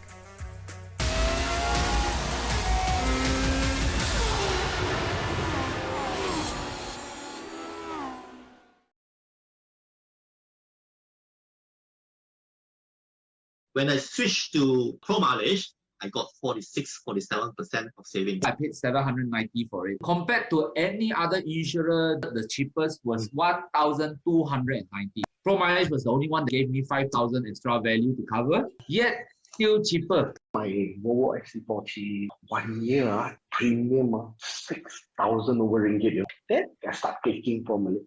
I say, 3,200 plus ringgit. Claim went through pretty fast. I got my car back pretty quickly as well. Called them about 8 o'clock in the morning. I think within 1 hour it came.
Hello again and welcome back to E1 Season 2 Round 4 at the Charlotte Motor Speedway. After a thrilling and exciting battle from the race leaders as well as the underdogs and back-to-back action, the 15-minute sprint race gives us more to expect in the upcoming 30-minute reverse grid race, which is also the last race for tonight. The two chicanes on the Roval, one on the back straight and one before the start-finish line, proved to be great for overtaking opportunities as drivers and teams attempt to outbrake each other. Will the drivers stay within the driving line or will they try to outmuscle their opponents? Let's find out more from the commentary desk. Well, if they try to outmuscle them, it's going to be very difficult. E1 Championship Season 2. It's the Premier Sim Racing Championship. Delighted to say thank you to our sponsors, Evo Club Car Insurance with Pro Mileage. You can save 40% off your next car insurance renewal. EvoClubInsurance.com. So a shout out to the sponsors, but a shout out to Mohammed Ibrahim for race number 1. But he starts race number 2, the reverse grid race, in P12 ammo. Difficult to overtake so many in front of him. Yeah, absolutely. In fact, we can look at the guy who started P12 in the race just now. Joaquin Garrido, he finished actually in 17th. So, 16th actually. So it's not easy to overtake here, as Ibrahim also stated. But it also can be proven that you can try a gutsy maneuver here and there. We saw like Josh, for example, Perwin, trying to overtake Inigo Anton. It didn't pay off well because Anton went into the wall. But for Josh, it proves that actually he can overtake on the circuit. So it's possible still for Ibrahim to claw up some deficit from starting in 12th to be up in the top 5. But nonetheless, it's just going to be still difficult. One of the comments that I've got from seeing race number 1 is the walls are so tight that the drivers are having to work extra hard. Alex, the walls are there. We saw Alif Hamilton, who is really tense in his racing style. Yeah, there are those camber changes here. It's not as big as the camber changes that you get at some other tracks, but it's kind of a little bit rough and a little bit bumpy. So you do feel the loading through the wheel, especially when you got a direct drive wheel. And you can see that you just got to throw it through the corners. And if you get it right and you go all the way up to the wall, you can carry so much more speed. But you go just a little bit more, you're going to hit the barrier and that's it, you're done. So it is a very fine line here in Charlotte. Just got a slight delay. We're going to get to the reverse grid race, but it gives us a chance to talk about those rivals to Mohammed Ibrahim because he's been so quick. We didn't really mention Kalen Chin from race number 1, the young Aussie ammo, consistently there, consistently challenging for the podium places. Yep, looking at the results that he has so far this season, a 4th best result was 2nd in the reverse grid in Interlagos, then a pair of 7s in Montreal, then to Indianapolis it was 16, of course, because he was up in the top 5 at one point until he hit the back of Arif, which was a bit of an unfortunate incident because he was adjusting something in his wheel. That could have been another top 5 finish. And then today 4th. Quietly going by his business, to be honest. He's just incognito for most of the time, but when he delivers the results, you can see it in the championship standings when he's up there. So we've got the reverse grid race coming up relatively shortly. Again, we'll just focus on one or two of the racers who we didn't have a chance to pay much attention to. And Alif, quietly, in P3. Yeah, another one as well. And the fact that P3, it could have been a P2, to be honest. Yeah, it could.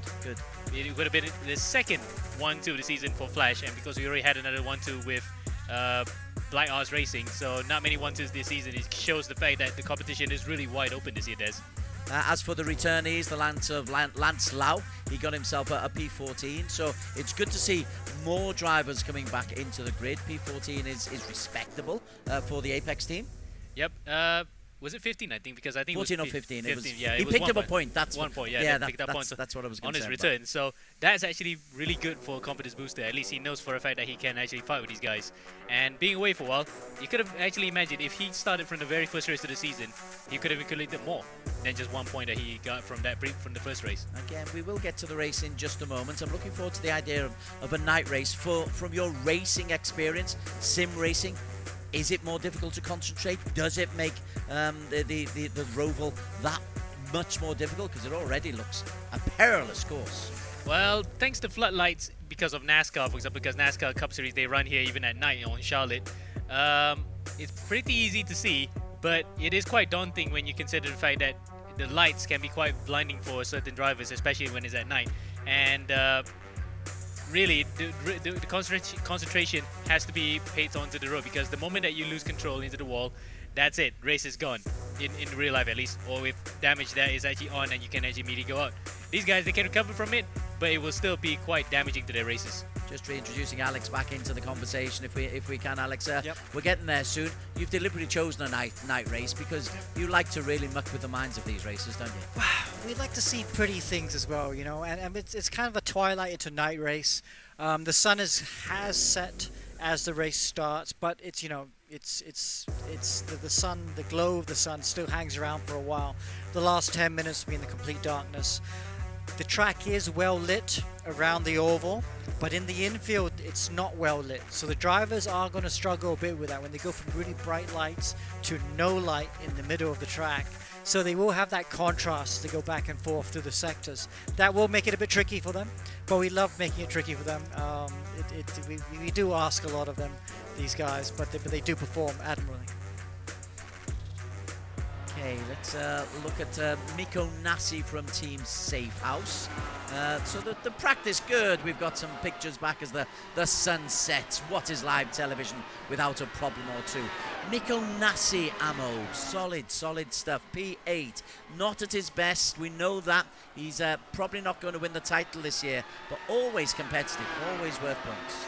Absolutely, and we saw, like in Season 1 and Season 0, how he could have been the champion that time, but it just went right through his fingers at the very crucial points in the season, and could have been a champion in his own right. But unfortunately this season, yeah, I had to agree, he's out of contention for the title unless something dramatic happens to the front runners of the championship for him to actually get back into it.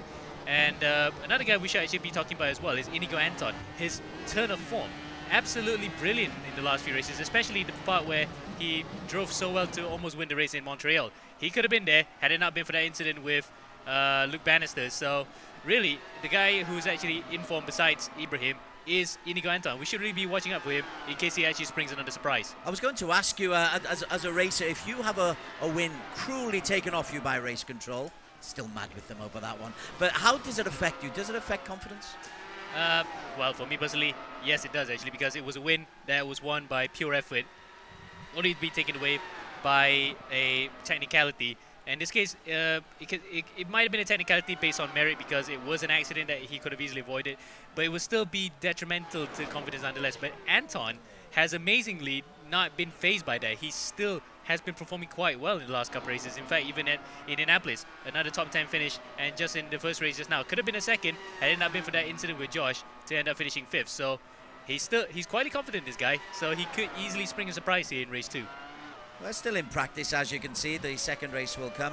On with Aaron Lim, and to reintroduce Dan, who's the actual host of this. I know you're a big fan of Aaron Lim. You've got a soft spot for him, don't you?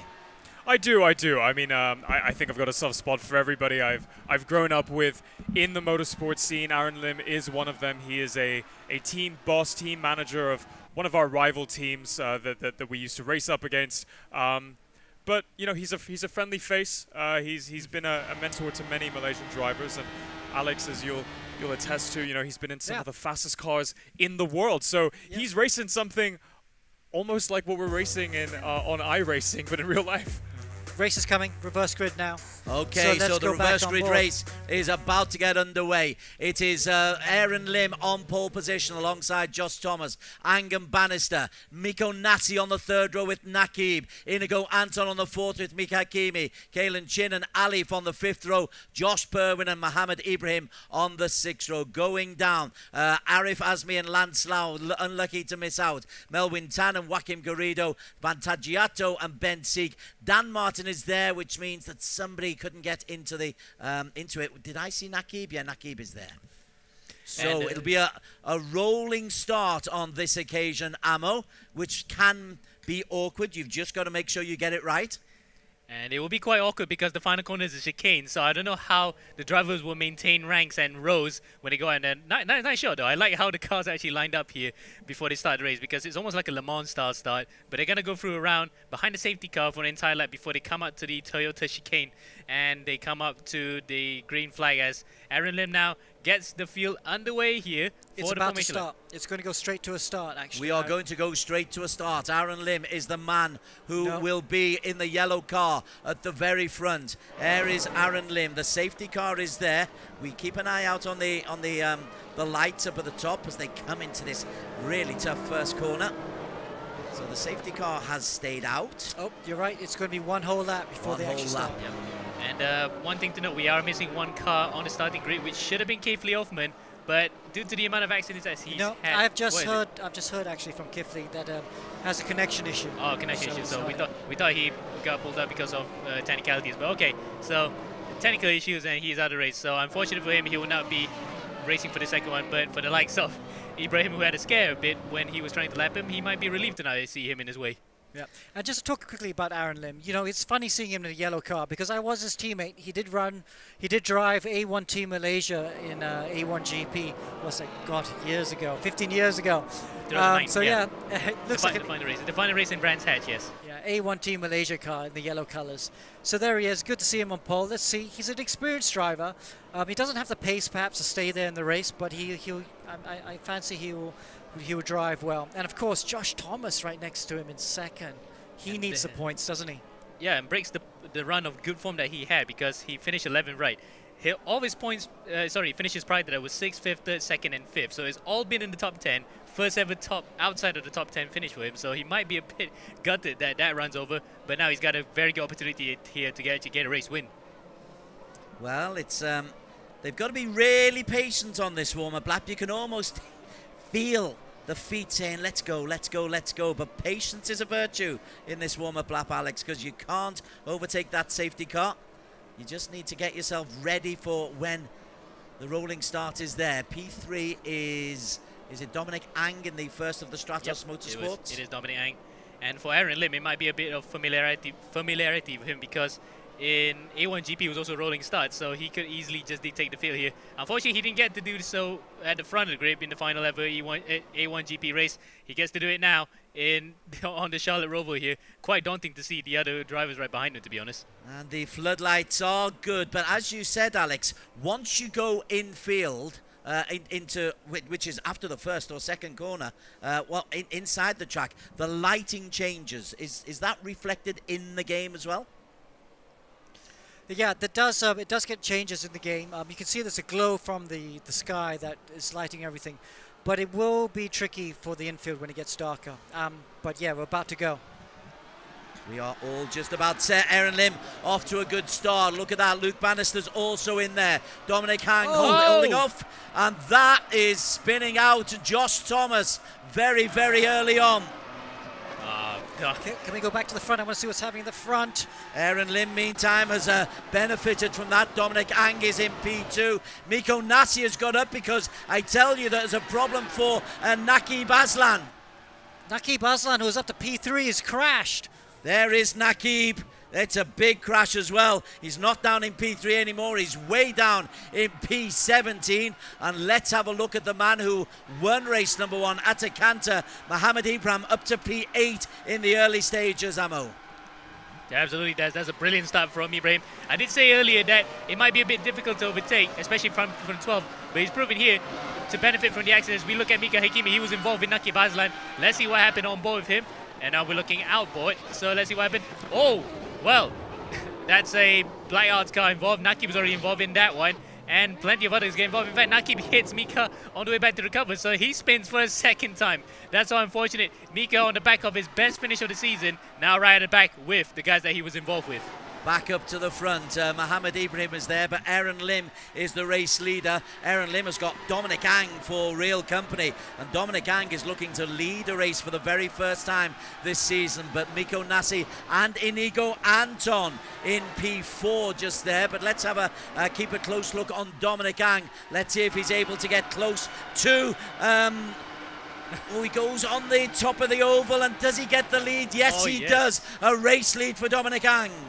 Wow, right around the outside. That is actually brave. I have never seen anyone take around the outside in that particular chicane on this Roval, but Dominic Ang improved that. But also the fact that Aaron Lim played it smart. He didn't want to attack too much because we're still in the early stages of this race. As Inigo dives on the inside of Miko Nasi. What a move! The thing that in race 1 he got taken out there, he would be a bit shy about overtaking someone, but there you go, up to 3rd. But going back to Dominic Ang and Aaron Lim, they got real world experience, so they know how to drive like real world drivers here, give each other space. And Aaron Lim, oh, well, just as I say that, there we go. Anton just knocks him out. Oh no, imagine if actually Anton wins this, he's gonna get penalized for that one. And Miko Nasi is the man who benefited from there.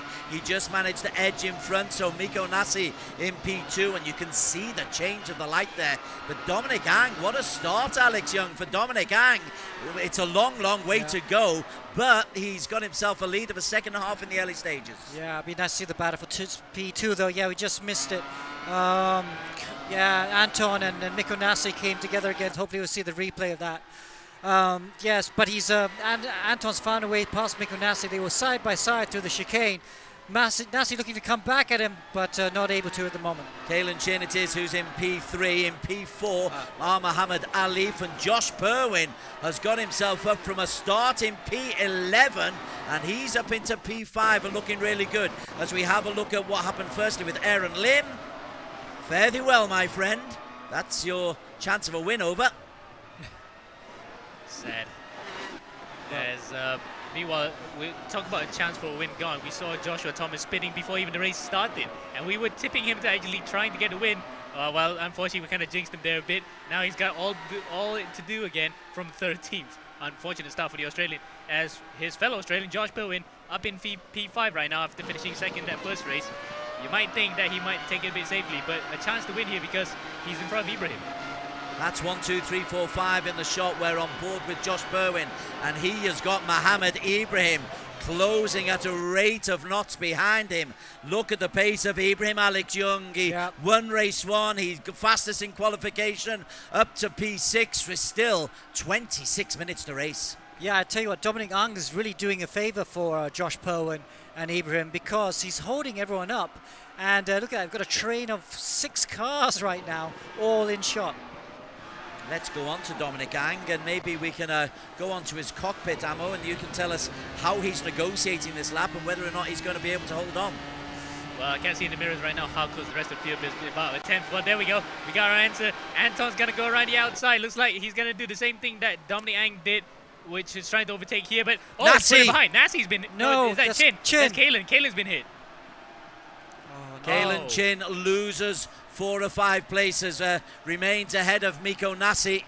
But Dominic Ang is in P1, and look who's in P2. Inigo Anton, who's somehow found a lot of pace at this race. And certainly he has found a lot of pace in the last few races because he's definitely the man in form besides Ibrahim. As we look at what happened to Kalen Chin here, I would hesitate to guess he might have actually been tagged a bit by... No, it's actually... Yes, he was. He got tagged by Alif. 2 races in a row, he's actually tagged in the back of somebody into that chicane. That must be his least favourite corner on the entire track, to be honest. But Dominic Ang still holds on to this lead, the night race at the Roval.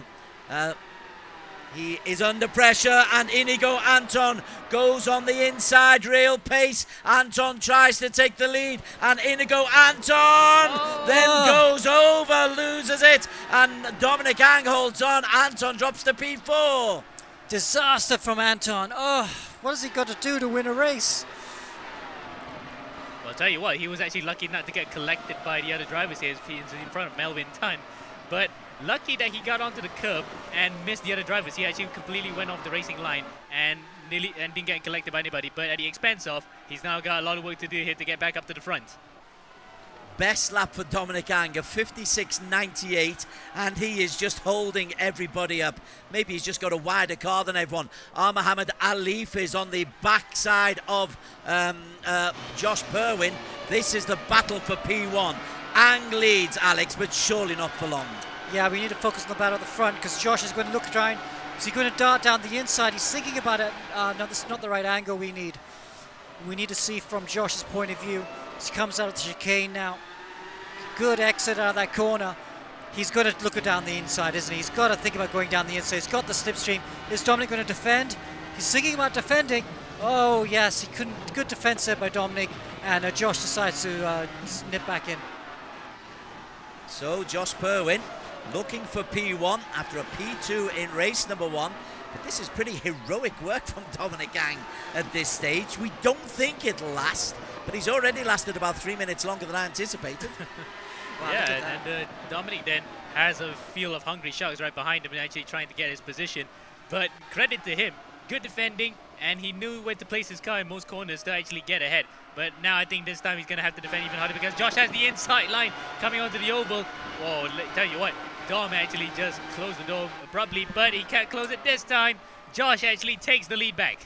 Josh Purwin from Australia takes the lead. Black Arch Racing in the dark at the Royval. Alex Young, is that a significant moment in this race? It is. It's, you know, both, now he's in front. Josh needs to bolt and try and put some distance between them before the pit stops. It's exactly what he needs to be right now in the lead. Inigo Anton was in the exact same position 2 laps ago. If Inigo Anton had got past Dominic cleanly, he would be in this position and dominating, moving away. But it's looking good for Josh. My word, look how dark it does get in the middle there. Is that the driver's view? Because we're just seeing them coming out into the floodlights here, but it's almost pitch black once they go. A man, Lance Lau, is lapped already from Apex, and look at the pace of Purwin. Yeah, actually, Des, to be honest, right, this is almost like Daytona's infield circuit where the lights are actually not as bright compared to the ovals. So, yes, it does affect the drivers. It's almost kind of like Monaco as well, where the flashing lights, in and out, dark and light, can actually affect the drivers in terms of visibility. But when you're back onto the Roval, you can see it much more clearly. So at least the racing around this area will be slightly more cleaner compared to the infield. Mohammed Alif is the man in P3. Alif goes round the back marker. He can't get round Dominic Ang. Dominic Ang is really helping Josh Purwin. Teammates, will there be a protest? Well, in this point, at least Dominic Ang is in the Stratos car out in front in 2nd place, while Nakib Aslan is in 9th. So my tongue was very firmly in cheek there, but he said. Well, actually, it looks like Stratos can repay back the favor then for Josh if that was the case. Now then, 2.3 seconds between 1st and 2nd. And yeah, it's actually helping out big time here for Josh if he was to actually win this.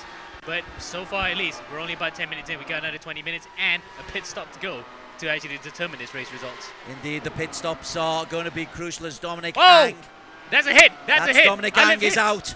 Dominic Ang is out. Alif has actually hit Dominic, so that's the rear left tire gone. And that's, once again, Alif misjudging an overtaking maneuver. This is not his best race in terms of overtaking, as Luke Bannister and Melvin Tan actually are first to come into the pits. Yeah, Bannister and Melvin Tan. Where is Dominic Ang? He dropped down to P. Well, he's dropped down below his teammate. It's Nakib Aslan who's the front of those green cars. Dominic Ang was enjoying his moment in the spotlight. He did well, but now he's in P10. And Josh Purwin is the race leader by 3.5 seconds. Amo Hazik from Mohammed Alif Hamilton. Ooh. That is a big lead, but Alif under pressure from the pacey Inigo Anton. Fast Filipino is looking. Let's have a look at what happened to Nakib Aslan, because Nakib down in P9. Yeah, I don't think that's the replay we were looking for. Oh, wait. The correct kind of think about it, there's the replay we're looking for. He's actually been hit by one of the safe house cars with Dominic involved. So friendly fire between the Stratos cars there. That might have been a recovering Dominic Ang as we look back at the live pictures. So Nakib stays 9th. Dominic from 1st all the way to 13th. Absolutely gone completely pear-shaped for Dominic. Alex, we're looking at the driver view there. How does the driver really pick out the racing line when it gets that dark? Okay, so for us it's difficult because when we go into that dark, it takes a while for our eyes to adjust. The drivers actually have no issue with this. It's kind of surprising, like Monaco when you go through the tunnel. You think there's an issue, but it's not really an issue at all. It looks tough for us though. It's like, how can they see? Yeah, the drivers shouldn't have an issue. The lead for Josh Purwin is 2.9 seconds. That means that Alif Hamilton is posting decent lap times. Josh posted a 55.9 last time. Alif a 55.1 So Alif made up 0.8 of a second on that last lap, Ammo. Yeah, he's definitely on fire. In fact, fastest lap of the race as well, 55.1 miles, as you said, Des. 2.4 seconds ahead, 2.7 seconds already, the gap ahead of him right now. May not seem, may seem a lot, but it's actually quite little in the context of, look at that, traffic is actually coming to play as Perwin gets pie by a completely white car. I'm not sure whose car is that. Let's quickly look down the... Ivan Vantagiato is the man in P19 at the moment.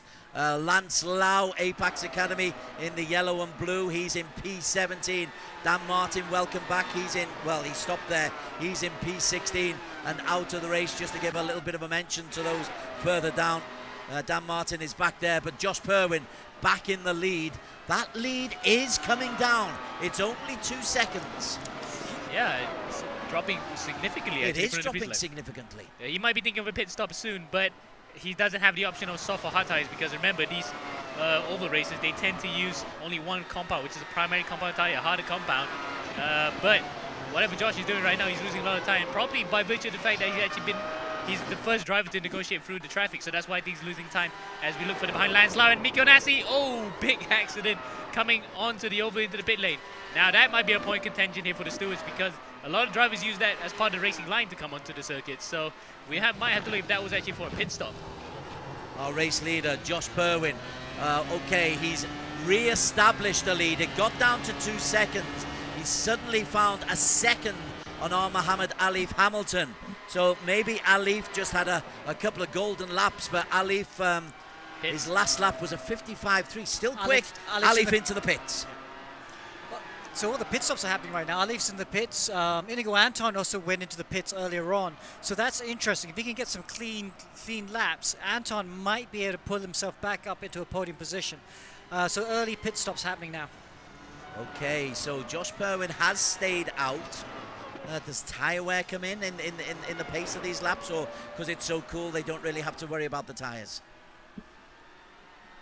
I think tyre wear does come in a little bit, doesn't it? But slightly, not too bad. Yeah, slightly, not too bad. But I was surprised for a second that Josh was losing that much time. Yes, he was one of the first drivers to get through the traffic, but also Alif's pace on the tyres, he managed to actually probably conserve it a bit more, and that's why he could catch up to him. But now that actually Alif has pitted, he's about 32 seconds behind. When will we see Josh come in? He's in fact staying out. So Josh is still staying out on the tyres, and he's losing a bit of pace when he was out in front. That's interesting, Alex. Yeah, he must have different strategy from Alif. Obviously, Alif in the early laps. We should go back to Alif and Inigo Anton, see how they're doing after their pit stops. There they are together. So they've got some clean air, and they need this clean air to try and make some time up and maybe leapfrog, do the undercut on Josh Perwin. And just a bit of a quick question for you, Des and Ammo. Josh, we've always seen him at the front, but has he won a race in E1? No, he hasn't, has he? Yeah, he hasn't. So if he could win the race today, this would be his first win, which is incredible because we've seen him lead so many races before. But there is a long way to go. We are just beyond halfway. Let's have a look at what happens at Alif. Gosh, coming into the pit lane, Alif was just wasted there. Whoa. And that looked like one of the, yeah, it's actually a Black Wolf car. That was Kalen, actually, that he knocked into. So, might have been a bit dark because both cars are actually rather black anyway, so they couldn't probably see each other. But that's a big moment, and if Ali were to protest on that, that might actually be a position gain on track. But at the moment, for Alif, it's dropped him down. He's P7 at the moment. Mika Hakimi. Now, we saw Mika Hakimi spin out early on. Mika, oh, he's yet to have a pit stop. He's up into P6 at the moment. Alif and Inigo are the two who had the pit stops. So effectively, they will be the race leaders. Or will Perwin, when he pits, he'll be able to hold on? I think he'll be able to hold on because by virtue of the fact that it's a 33-second gap. So despite not having pitted yet, Perwin still actually holds on to the lead. He's increasing his lead to Alif. If we were to look through the pit stop cycle, net second place as well. Mika there got through a back marker quite scarily in the dark. Yes. We did say that, Alex did say that the drivers are used to it because they can only see the track clearly while the viewers cannot see. But sometimes accidents do happen in that dark area, so you cannot discount out human error here. I'm not believing you, Alex, that this doesn't make a big impact on them. I had a talk with quite a few of them because there was a concern about this infield section on whether you could see, and they said they could see perfectly fine, which is kind of a miracle, really. But I have to say, look at Josh as he comes from dark into light. He's doing a really good job because his last lap was a 55.7, which is matching Alif and Anton, so he will stay out in front when he does pit. Naqib Aslan is second out on the circuit at the moment, but Naqib has yet to pit. Kalen Chin is third, which is effectively second. Now then, Kalen is effectively second, having taken out Muhammad Alif. And Kalen's in the lead right now because he's in front of Alif. Josh is pitting. Josh is pitting. Oh, let's go back to Josh. Right, this will be the interesting. Kalen Chin out on the track as Josh Perwin comes in. Let's just stick with Josh and see how quick it can be. Muhammad Ibrahim. Well, let's see. It might be another pit lane incident because I can tell that one car's coming through. Yes, it's a very simple accident. Oh my word. A very simple accident. Both flash cars involved while trying to get back into the fast lane, and turns out Ibra's actually been hit the worst. No wonder he's actually in P7 right now. And causes yet another accident further behind. That is quite scary, isn't it? Alex, I think you have to take back your statement. The dark areas do actually cause a lot of problems.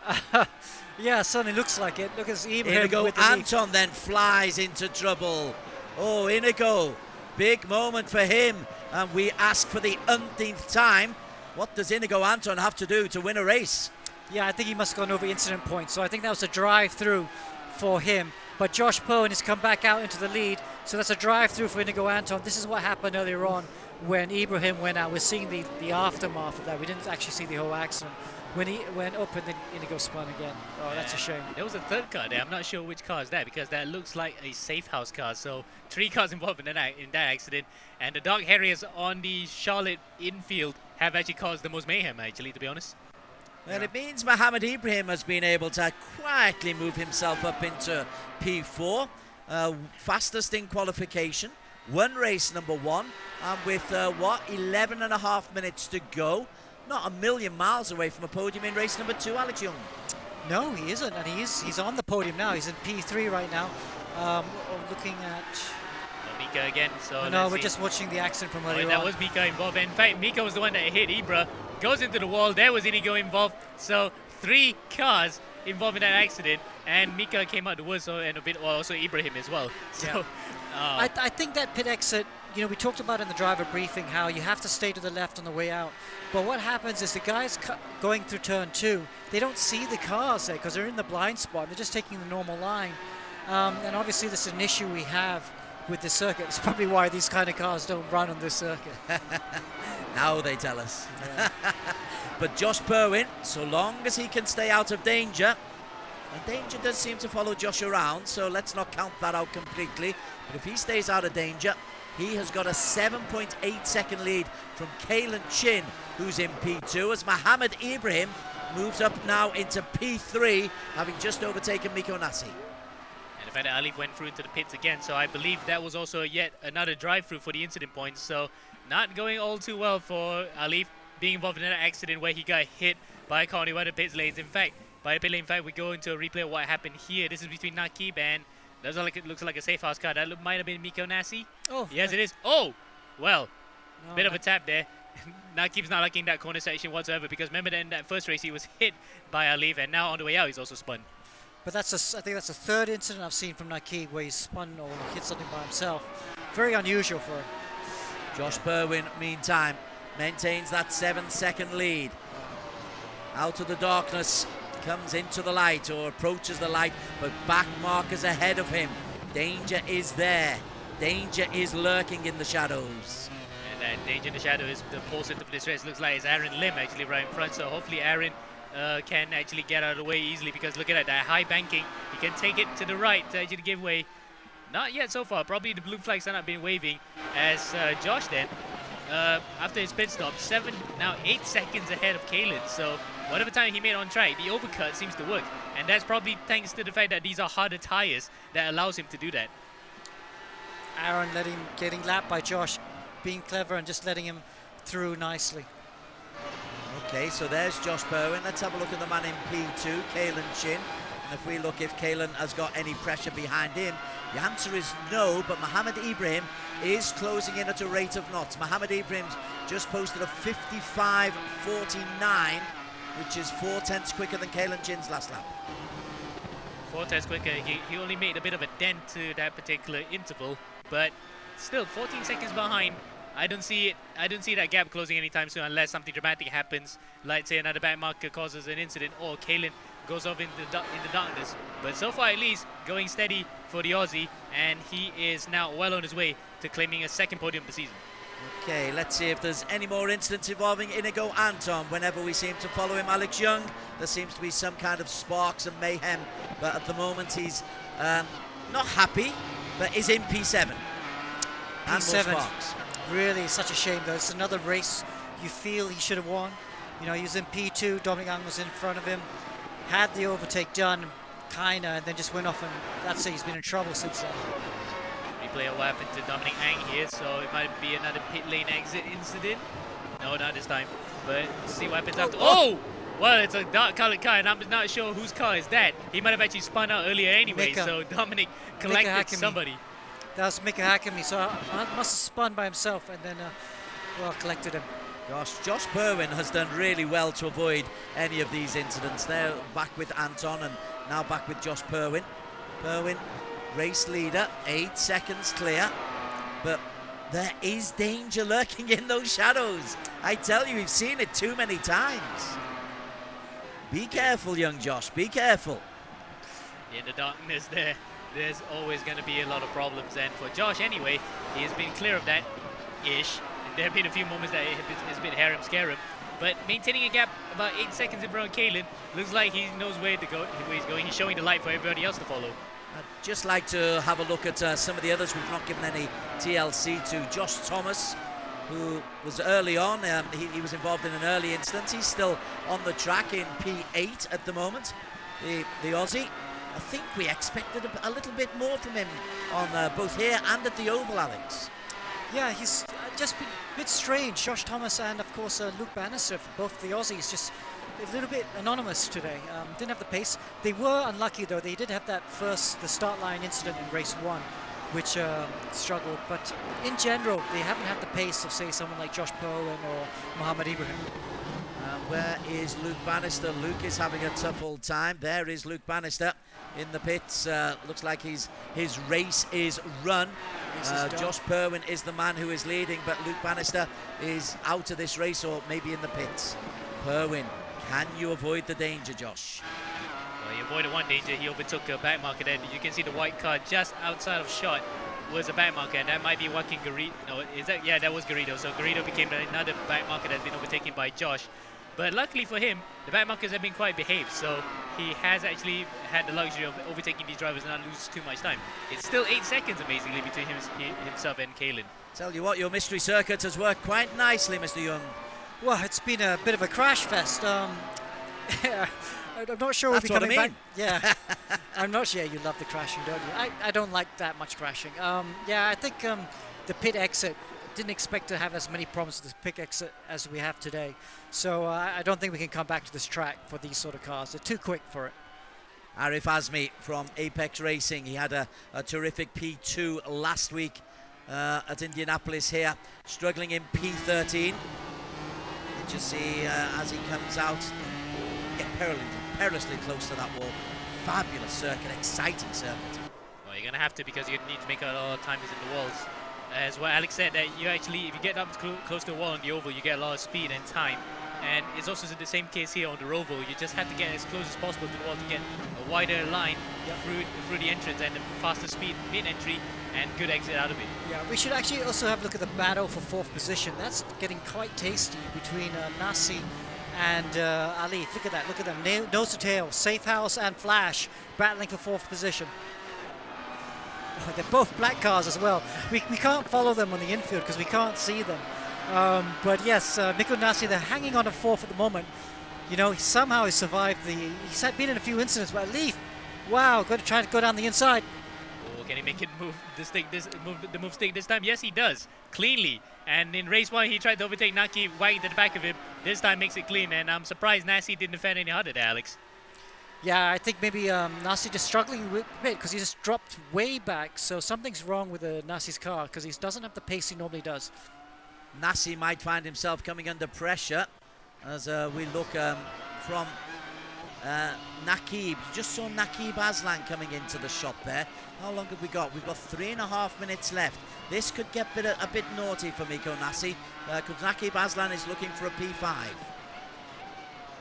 Well, they both actually, co-drive each other in endurance races, so I think they can give each other a bit more space and they can relax a bit. But having said that, there's also been instances where endurance drivers, despite being teammates in the endurance racing, when they go to single-seaters, cause accidents. Cast your minds back to the very first Formula E race between Nicholas Prost and Nick Heidfeld. Prost hit the side of Heidfeld, Heidfeld went to the wall, and at that time they were actually teammates in the Rebellion squad in Le Mans, so a bit awkward there if you think about it. We have got 3 minutes left to race. Josh Perwin has had this in the bag. We hope for his sake that he can stroll on to a first E1 Championship win of the season. He reckons he should be higher up the standings than he currently is. Now he's actually proving that he's got the ability, Alex Young. Well, I think one thing with Josh Perwin, you're never surprised by his ability. We don't ever doubt that. But for whatever reason, sometimes bad decisions, sometimes he's come up against an in-form Nakib and Alif in the first 2 seasons. He just hasn't had his first E1 win. But now nothing's going to stop him, I think. Like you said, only 2.5 minutes to go.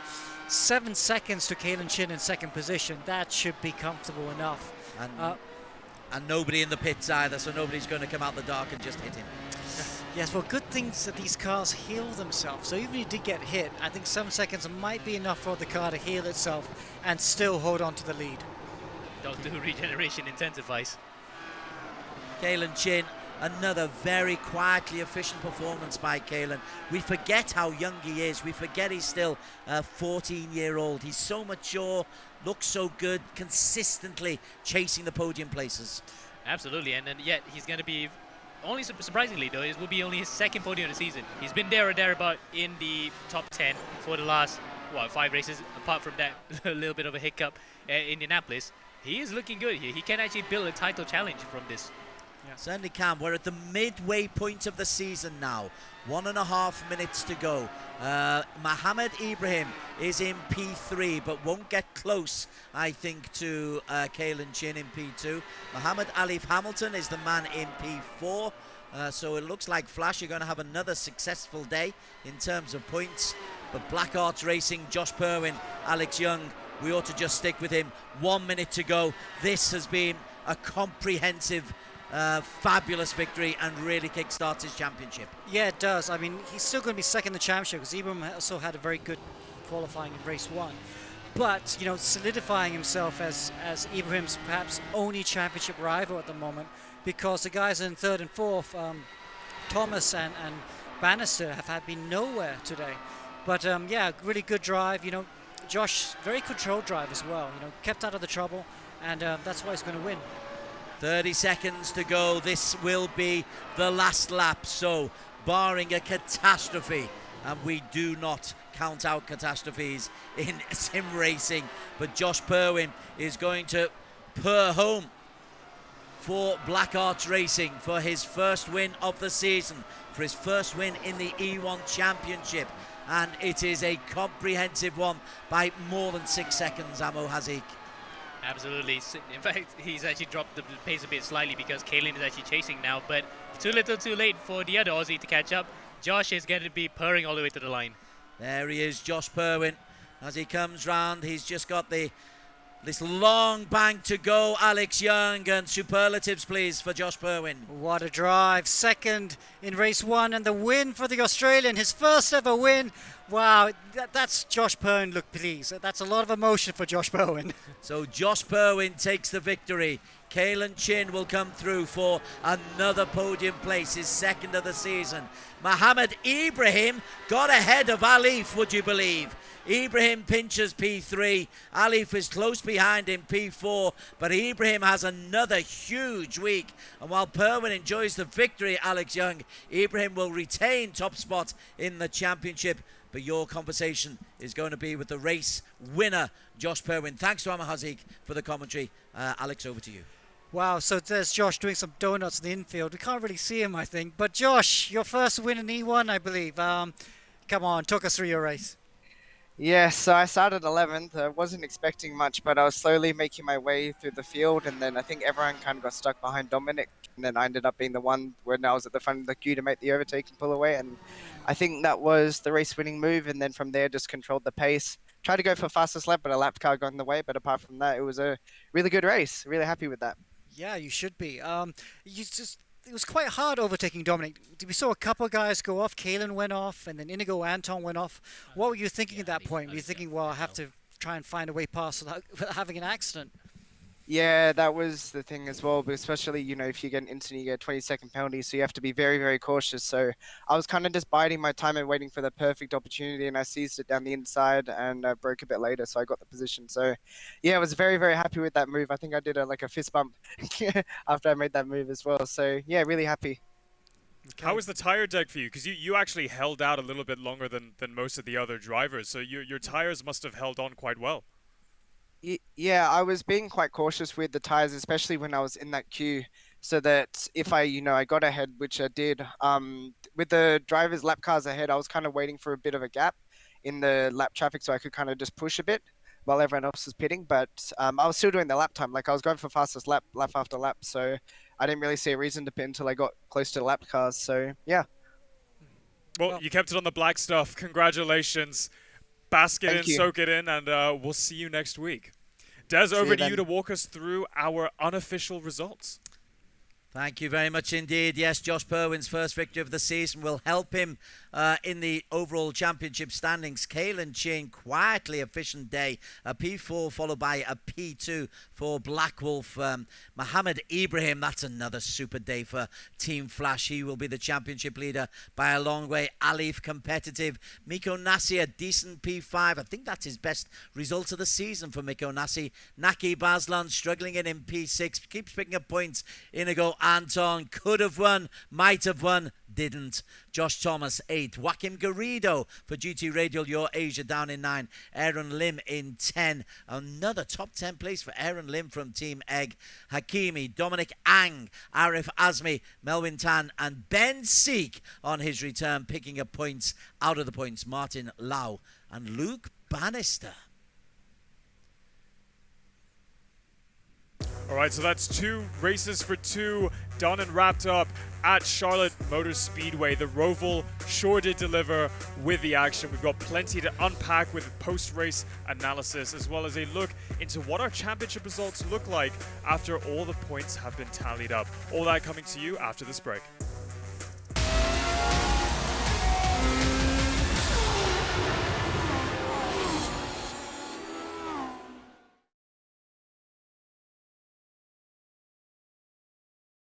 When I switched to Pro Mileage, I got 47% of savings. I paid 790 for it. Compared to any other insurer, the cheapest was 1,290. Pro Mileage was the only one that gave me 5,000 extra value to cover, yet still cheaper. My Volvo XC40 1 year premium 6,000 over ringgit. Then I start taking Pro Mileage. I say, huh?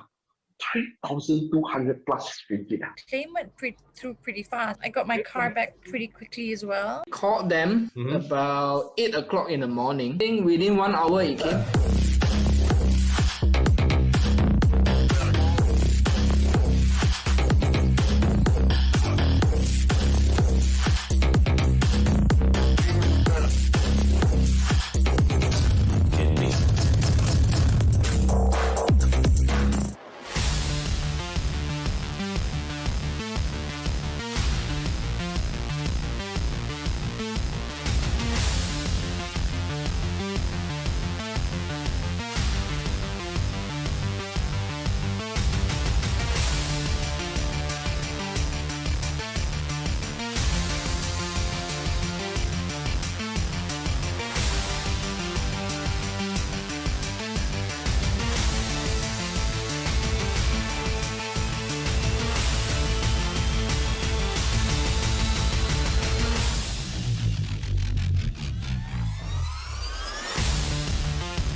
The boys in green at Stratos Motorsports are usual suspects up at the very front of the E1 Championship. They won Season 0, they came second in Season 1. They'll be back stronger, they'll want to take back that championship fight with Naqib Aslan. Hi, I'm Naqib Aslan and I'm the Season 0 champion of the E1 Championship. Season 0, it was a huge roller coaster. Having Yevan David as my teammate at that point, it was a good dynamic we had. He was a great teammate to be paired up with. From Season 0 to Season 1, I swapped from Yevan David to Ibrahim as my teammate. Things just don't go the way it was planned to be. Midway through Season 1, we swapped to my own brother. The dynamic was always going to be good because we came in with the same mentality of wanting to win, and the hunger was always there, but sometimes, you know, things just don't go the way you want it to go. Season 1 was a very difficult season for us. We didn't hit the ground running as we wanted to. Sadly, we won first runner-up instead of the championship. So Team Stratos Motorsports are back for their third season in a row at the E1 Championship, and we're seeing another different driver lineup this time around. We have Naqib Aslan, but alongside him we have someone else, and that driver is Dominic Ang. Hi, I'm Dominic Ang. This will be my first time joining in the E1 Championship. Dominic Ang, he's someone that has been around in the paddock for many years. I started going to karting when I was 9, then slowly going throughout the ranks, coming to touring car, then Formula car, then going into GT racing. I went on to race other GT series, managed to got some titles in the China GT Championship in the Pro M category, and also did some TCR race with Viper Desa Racing, winning the Pro M category in the TCR Spa 500. Real life driver, he's got so much experience and I think it will really benefit us for moving forward as a team. One of the things we don't often see is the personal chemistry of the drivers. I think the chemistry between Naqib and Dominic's pretty good. You know, Dominic's a real life driver, he's been around quite a bit, so he'll have a different view on things. And he'll be able to give a lot of tips to Naqib, and I think that that's going to be a very interesting duo indeed. This beginning of Season 2 hasn't gone that smoothly for us. So everyone's going on about, wow, Naqib's taking so long to get to the front, but that's all a load of crap. In motor racing terms, it's not a task of a moment to change things around so quickly. We're used to Naqib always being up there, so that's why it looks a little bit strange that he's struggling with the iRacing game. So heading into round 1, you know, it was really an unknown. It was a harsh wake-up call for us, you know, that we were really far off the pace. But he made a big stride in round 2. He made a big jump forward. Based off round 2 compared to round 1, I think we made a huge step, qualifying in the top 5 and had the pace to really fight for a podium. They came back with a win finally in the Indy 200, so that's awesome. And really prove all of his critics wrong. This win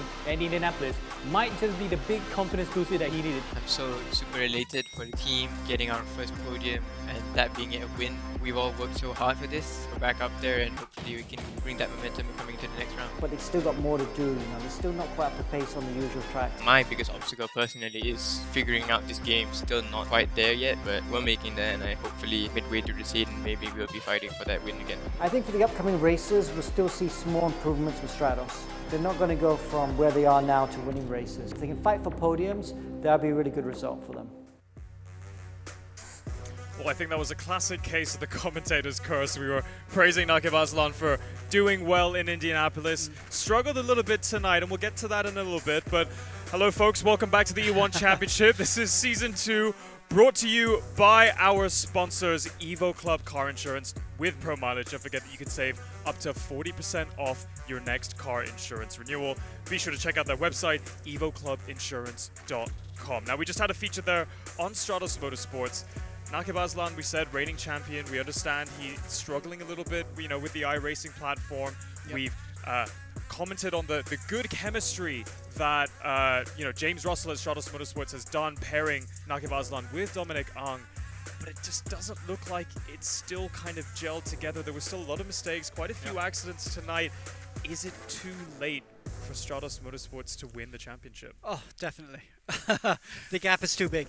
Halfway through the race, you can never say never, but realistically, I mean, mathematically, it's still a long way to go. And we do have 2 breaks, obviously, so with those breaks, you know, the drivers and teams can find some. But, you know, Team Flash is looking so good. Black Arts Racing are looking very strong at the moment. If there weren't so many teams in between them, then you could say it's always possible. But when there's so many teams taking points from each other, I think the gap is too big. However, there's still a lot of prize money all the way down to P5 in the championship, so there's still a lot to fight. Still a lot to fight for. That's right. Stratos may not be able to retain their championship title, but they're still in it to win it for some of that lovely cash money. Let's go ahead and speak to Dominic Ang, who was at the front of the field for a lot of the race. There he is, Dominic. Nice smile on your face. You were up there for a lot of race 2. A couple of incidents. Why don't you walk us through your race? Well, I think at the start, I think it was quite good start. After that, I tried to follow Aaron and managed to pass Aaron. After that, I knew the guys behind were much faster, definitely. I was like 1 second a lap slower, so just try to keep them behind as long as possible. So I think I was fighting a few laps with Josh. Then after that, I think the one with Alif, there was a contact. Then yeah, at the chicane, just under braking.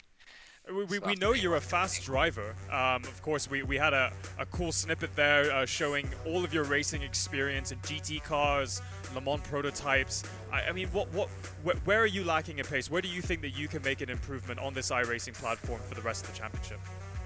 Well, I think one is definitely more driving, and I think for this track, I think the setup, I think there's something still not right. I think especially when the tire overheats, the tire temperature goes up to 100, 120. That's where I start to lose out a lot. So I think still need to find something for this track. Well, especially for the next few tracks there. So next race is in Spa. We'll get into more detail on that, and I believe that's a track that you've raced on. Do you think that you're going to have a bit of an advantage going in there? We know all drivers were disadvantaged with only 3 days of practice going into tonight's mystery round. Yeah, I think for Spa, I guess even among all the games, the tracks in iRacing, I think Spa is one where I feel much comfortable with. Even in the whole E1 season, most of the tracks that we went, I think I wasn't really comfortable with it. So Spa will be the first one that I will really be comfortable. So see how, I hope I can be as close to top guys. Yeah. All right, well, big things to come, I'm sure. We can't wait to see what you get up to there. Good race, and we'll see you in a week. Okay, thank you, Daniel. All right, Alex, do we have time for another interview? Yeah, we got one more time. I think we have to talk to Kalen Chin. Kalen Chin had a very dramatic race, wasn't he? He was right up there fighting for the lead, went backwards. Luckily, there was a train of cars, so he was able to catch up. And in the end, finished did he finish P2, which was a great result for what happened earlier in the race. Kalen! That was a dramatic race. I'm not sure we got enough time, but no, we got enough time. Take us through it. I mean, the start was pretty hectic with Nakib, and I think it was Luke Bannister who crashed in turn 3. And then after that, there was like a huge train of like 7 cars, I think. And then I overtook a Leaf in lap 2. That was a brave move by me, and it paid off. And then I think it was lap 5. I got hit from behind, and then that sent me like back to the back of the train. But thank God that they were all battling, and it made me catch up. And then I did the overcut. I pitted later than both Inigo and Alif, and it worked. I came out like 4 seconds ahead of him, and then after that, I just pulled away from them, and at the end was almost catching up to Josh, but just ran out of laps. But yeah, P2, it's a really good result, considering how bad the previous 2 rounds have been, and so I'm really happy with this. Well done, well done. I mean, how's it going with the car? I just wanted to ask, because you have been quick, but like you said, it didn't quite go your way. The last 2 rounds didn't work out well for you. But the pace is there, right? So you just need to find a little bit more, and it would be the top set of the podium, won't it?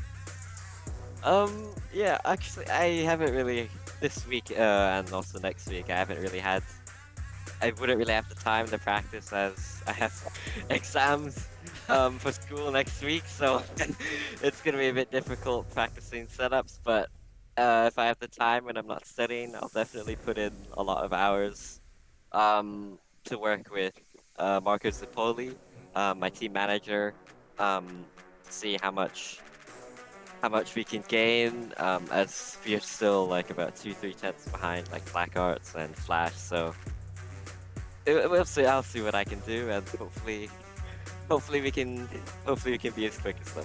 Studying for exams. I think he's only saying that because he knows his dad's tuning into this live stream. Well, regardless, best of luck for your exams, and we'll see you in a week. Spa-Francorchamps, I'm sure you're very excited. Take care. Thank you. Awesome.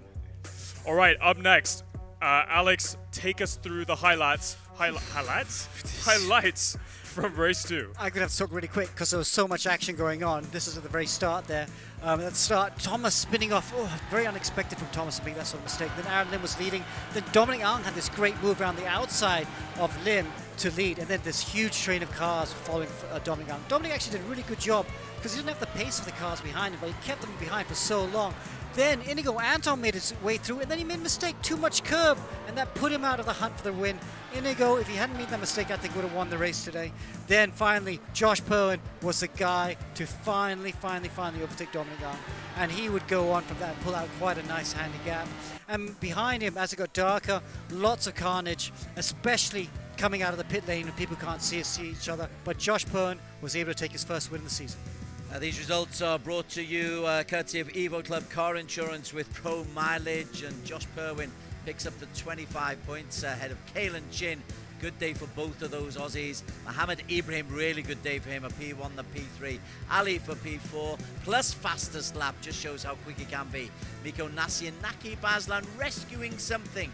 We write him off at our peril, but it is a long way from home for Stratos Motorsports. Inigo Anton, another top 10, another fun race, but out of the top 5. Josh Thomas from Safe House in P8. Joaquim Garrido from GT Rail Eurasia 9. Aaron Lim from Team EGG, another fine top 10.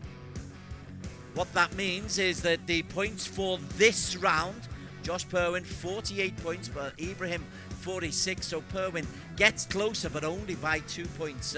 Ibrahim really is looking the favourite at the halfway stage. Kalen Chin, another respectable 35. Muhammad Alif, again, a very good 34. Anton, 24. Miko Nasi chips in with 19, as does Nakib. Mika Hakimi, a decent 15. Josh Thomas, 13. Aaron Lim, 10. It's competitive outside the top 2. It is very competitive indeed. Up at the front, very, very close between Josh Perwin and his main rival, Mohammed Ibrahim. It means that the overall championship points are going to be very, very close as well. But that wraps up round 4. Next, we have round 5, where we're going to be heading to a track that we have visited before in past E1 championships. And that's one of my personal favorites, and any racing driver's personal favorite, Spa-Francorchamps. Over to Amanda to walk us through this beautiful circuit. Next week, we'll be heading to one of the most beautiful and widely adored circuits for fans around the world. Yes, we will be going to Circuit de Spa-Francorchamps in Belgium. We were at Spa before in Season 0, and next week we will be racing again at this beautiful circuit for Round 5, Season 2. Home to the Belgian Grand Prix, Spa is one of the most storied venues in the motorsports world and has long been recognized as the supreme test of courage and skills. Michael Schumacher holds the record with 6 victories at Spa. Next on the list is Ayrton Senna, who won the race 5 times between 1985 and 1991. Stay tuned for more. Same time, same channel. See you next week. So we've said it's been a tough season so far for Nakib, but this is a track that he has won on before in Season 0. Do you think that's the advantage and experience he needs? I think the driver's going to really like driving it. I think we're going to see a much closer field at Spa. I think Nakib will be stronger, so will Leaf. It's a longer track, and normally when you see longer tracks, you see everyone kind of space out. But because everyone knows the track so well and they love driving it, and I think they're going to put in a lot of practice, I actually think it's going to be a lot closer than we realize. You need a very smooth style, but also car setup's very important as well. So if you don't have a good car setup, you're going to be nowhere at Spa. Well, 2 very long straights right at the front over Eau Rouge and at the back, so I expect a lot of overtaking. I can't wait. But to wrap up tonight, Des, please take us through the overall drivers and teams championship standings. Drum roll, please, as we see that the lead is held by Mohammed Ibrahim, 152 points. Josh Perwin does close in a little bit. Those 2 ahead of Muhammad Ali. This is terrific form from Ali. P3 without really hitting his best form half a season to go. Nakib in P4. Those 2 champions for a reason. Thomas, Kalen Chin and Luke Bannister, who had a nightmare. 7 points in this round 4. Inigo Anton in P8. All competitive. Anyone over 55, 56 points as Dominic Ang is, they can count themselves as possibilities opportunities for a top 5 place at the end of the season. We're at the midway point of the season after the Charlotte Motor Speedway Roval double race. In terms of the team scores, Flash 268 points ahead of Black Arts Racing. Luke didn't have the best of days today, but Josh Perwin picked up useful points. But Alif and Mohammed Ibrahim just consistently picking up points. Alif is playing a great team role here. I've got to give my admiration for him for that. Miko Nasi had a good day today. Josh not so good. 164 points for them. It's a really good battle between Safe House Stratos, Black Wolf, and even GT Radel Eurasia from the Philippines for P3. Remember, there are thousands of dollars at stake for these races. Well, taking a look at the Teams Championship standings, it is Flash running away a bit, but looking at the Drivers' Championship, going into that second half, we're in for a real corker of a second half of the season. Going into Spa, we know this is a track that all drivers will be strong in, all teams will be strong in with their setups. So who knows how that points deficit is going to close up. Now, don't forget, you can catch our races same time, same place. That's Wednesday, 9 p.m. on the EGG network. Next week, we're racing at Spa. Don't miss it. Check out our Facebook page and our website, and we'll see you in a week. My special thanks to Alex, Amo, and Des in the studio. That's goodbye from them. That's goodbye from me. We'll see you in a week. Take care. Good night.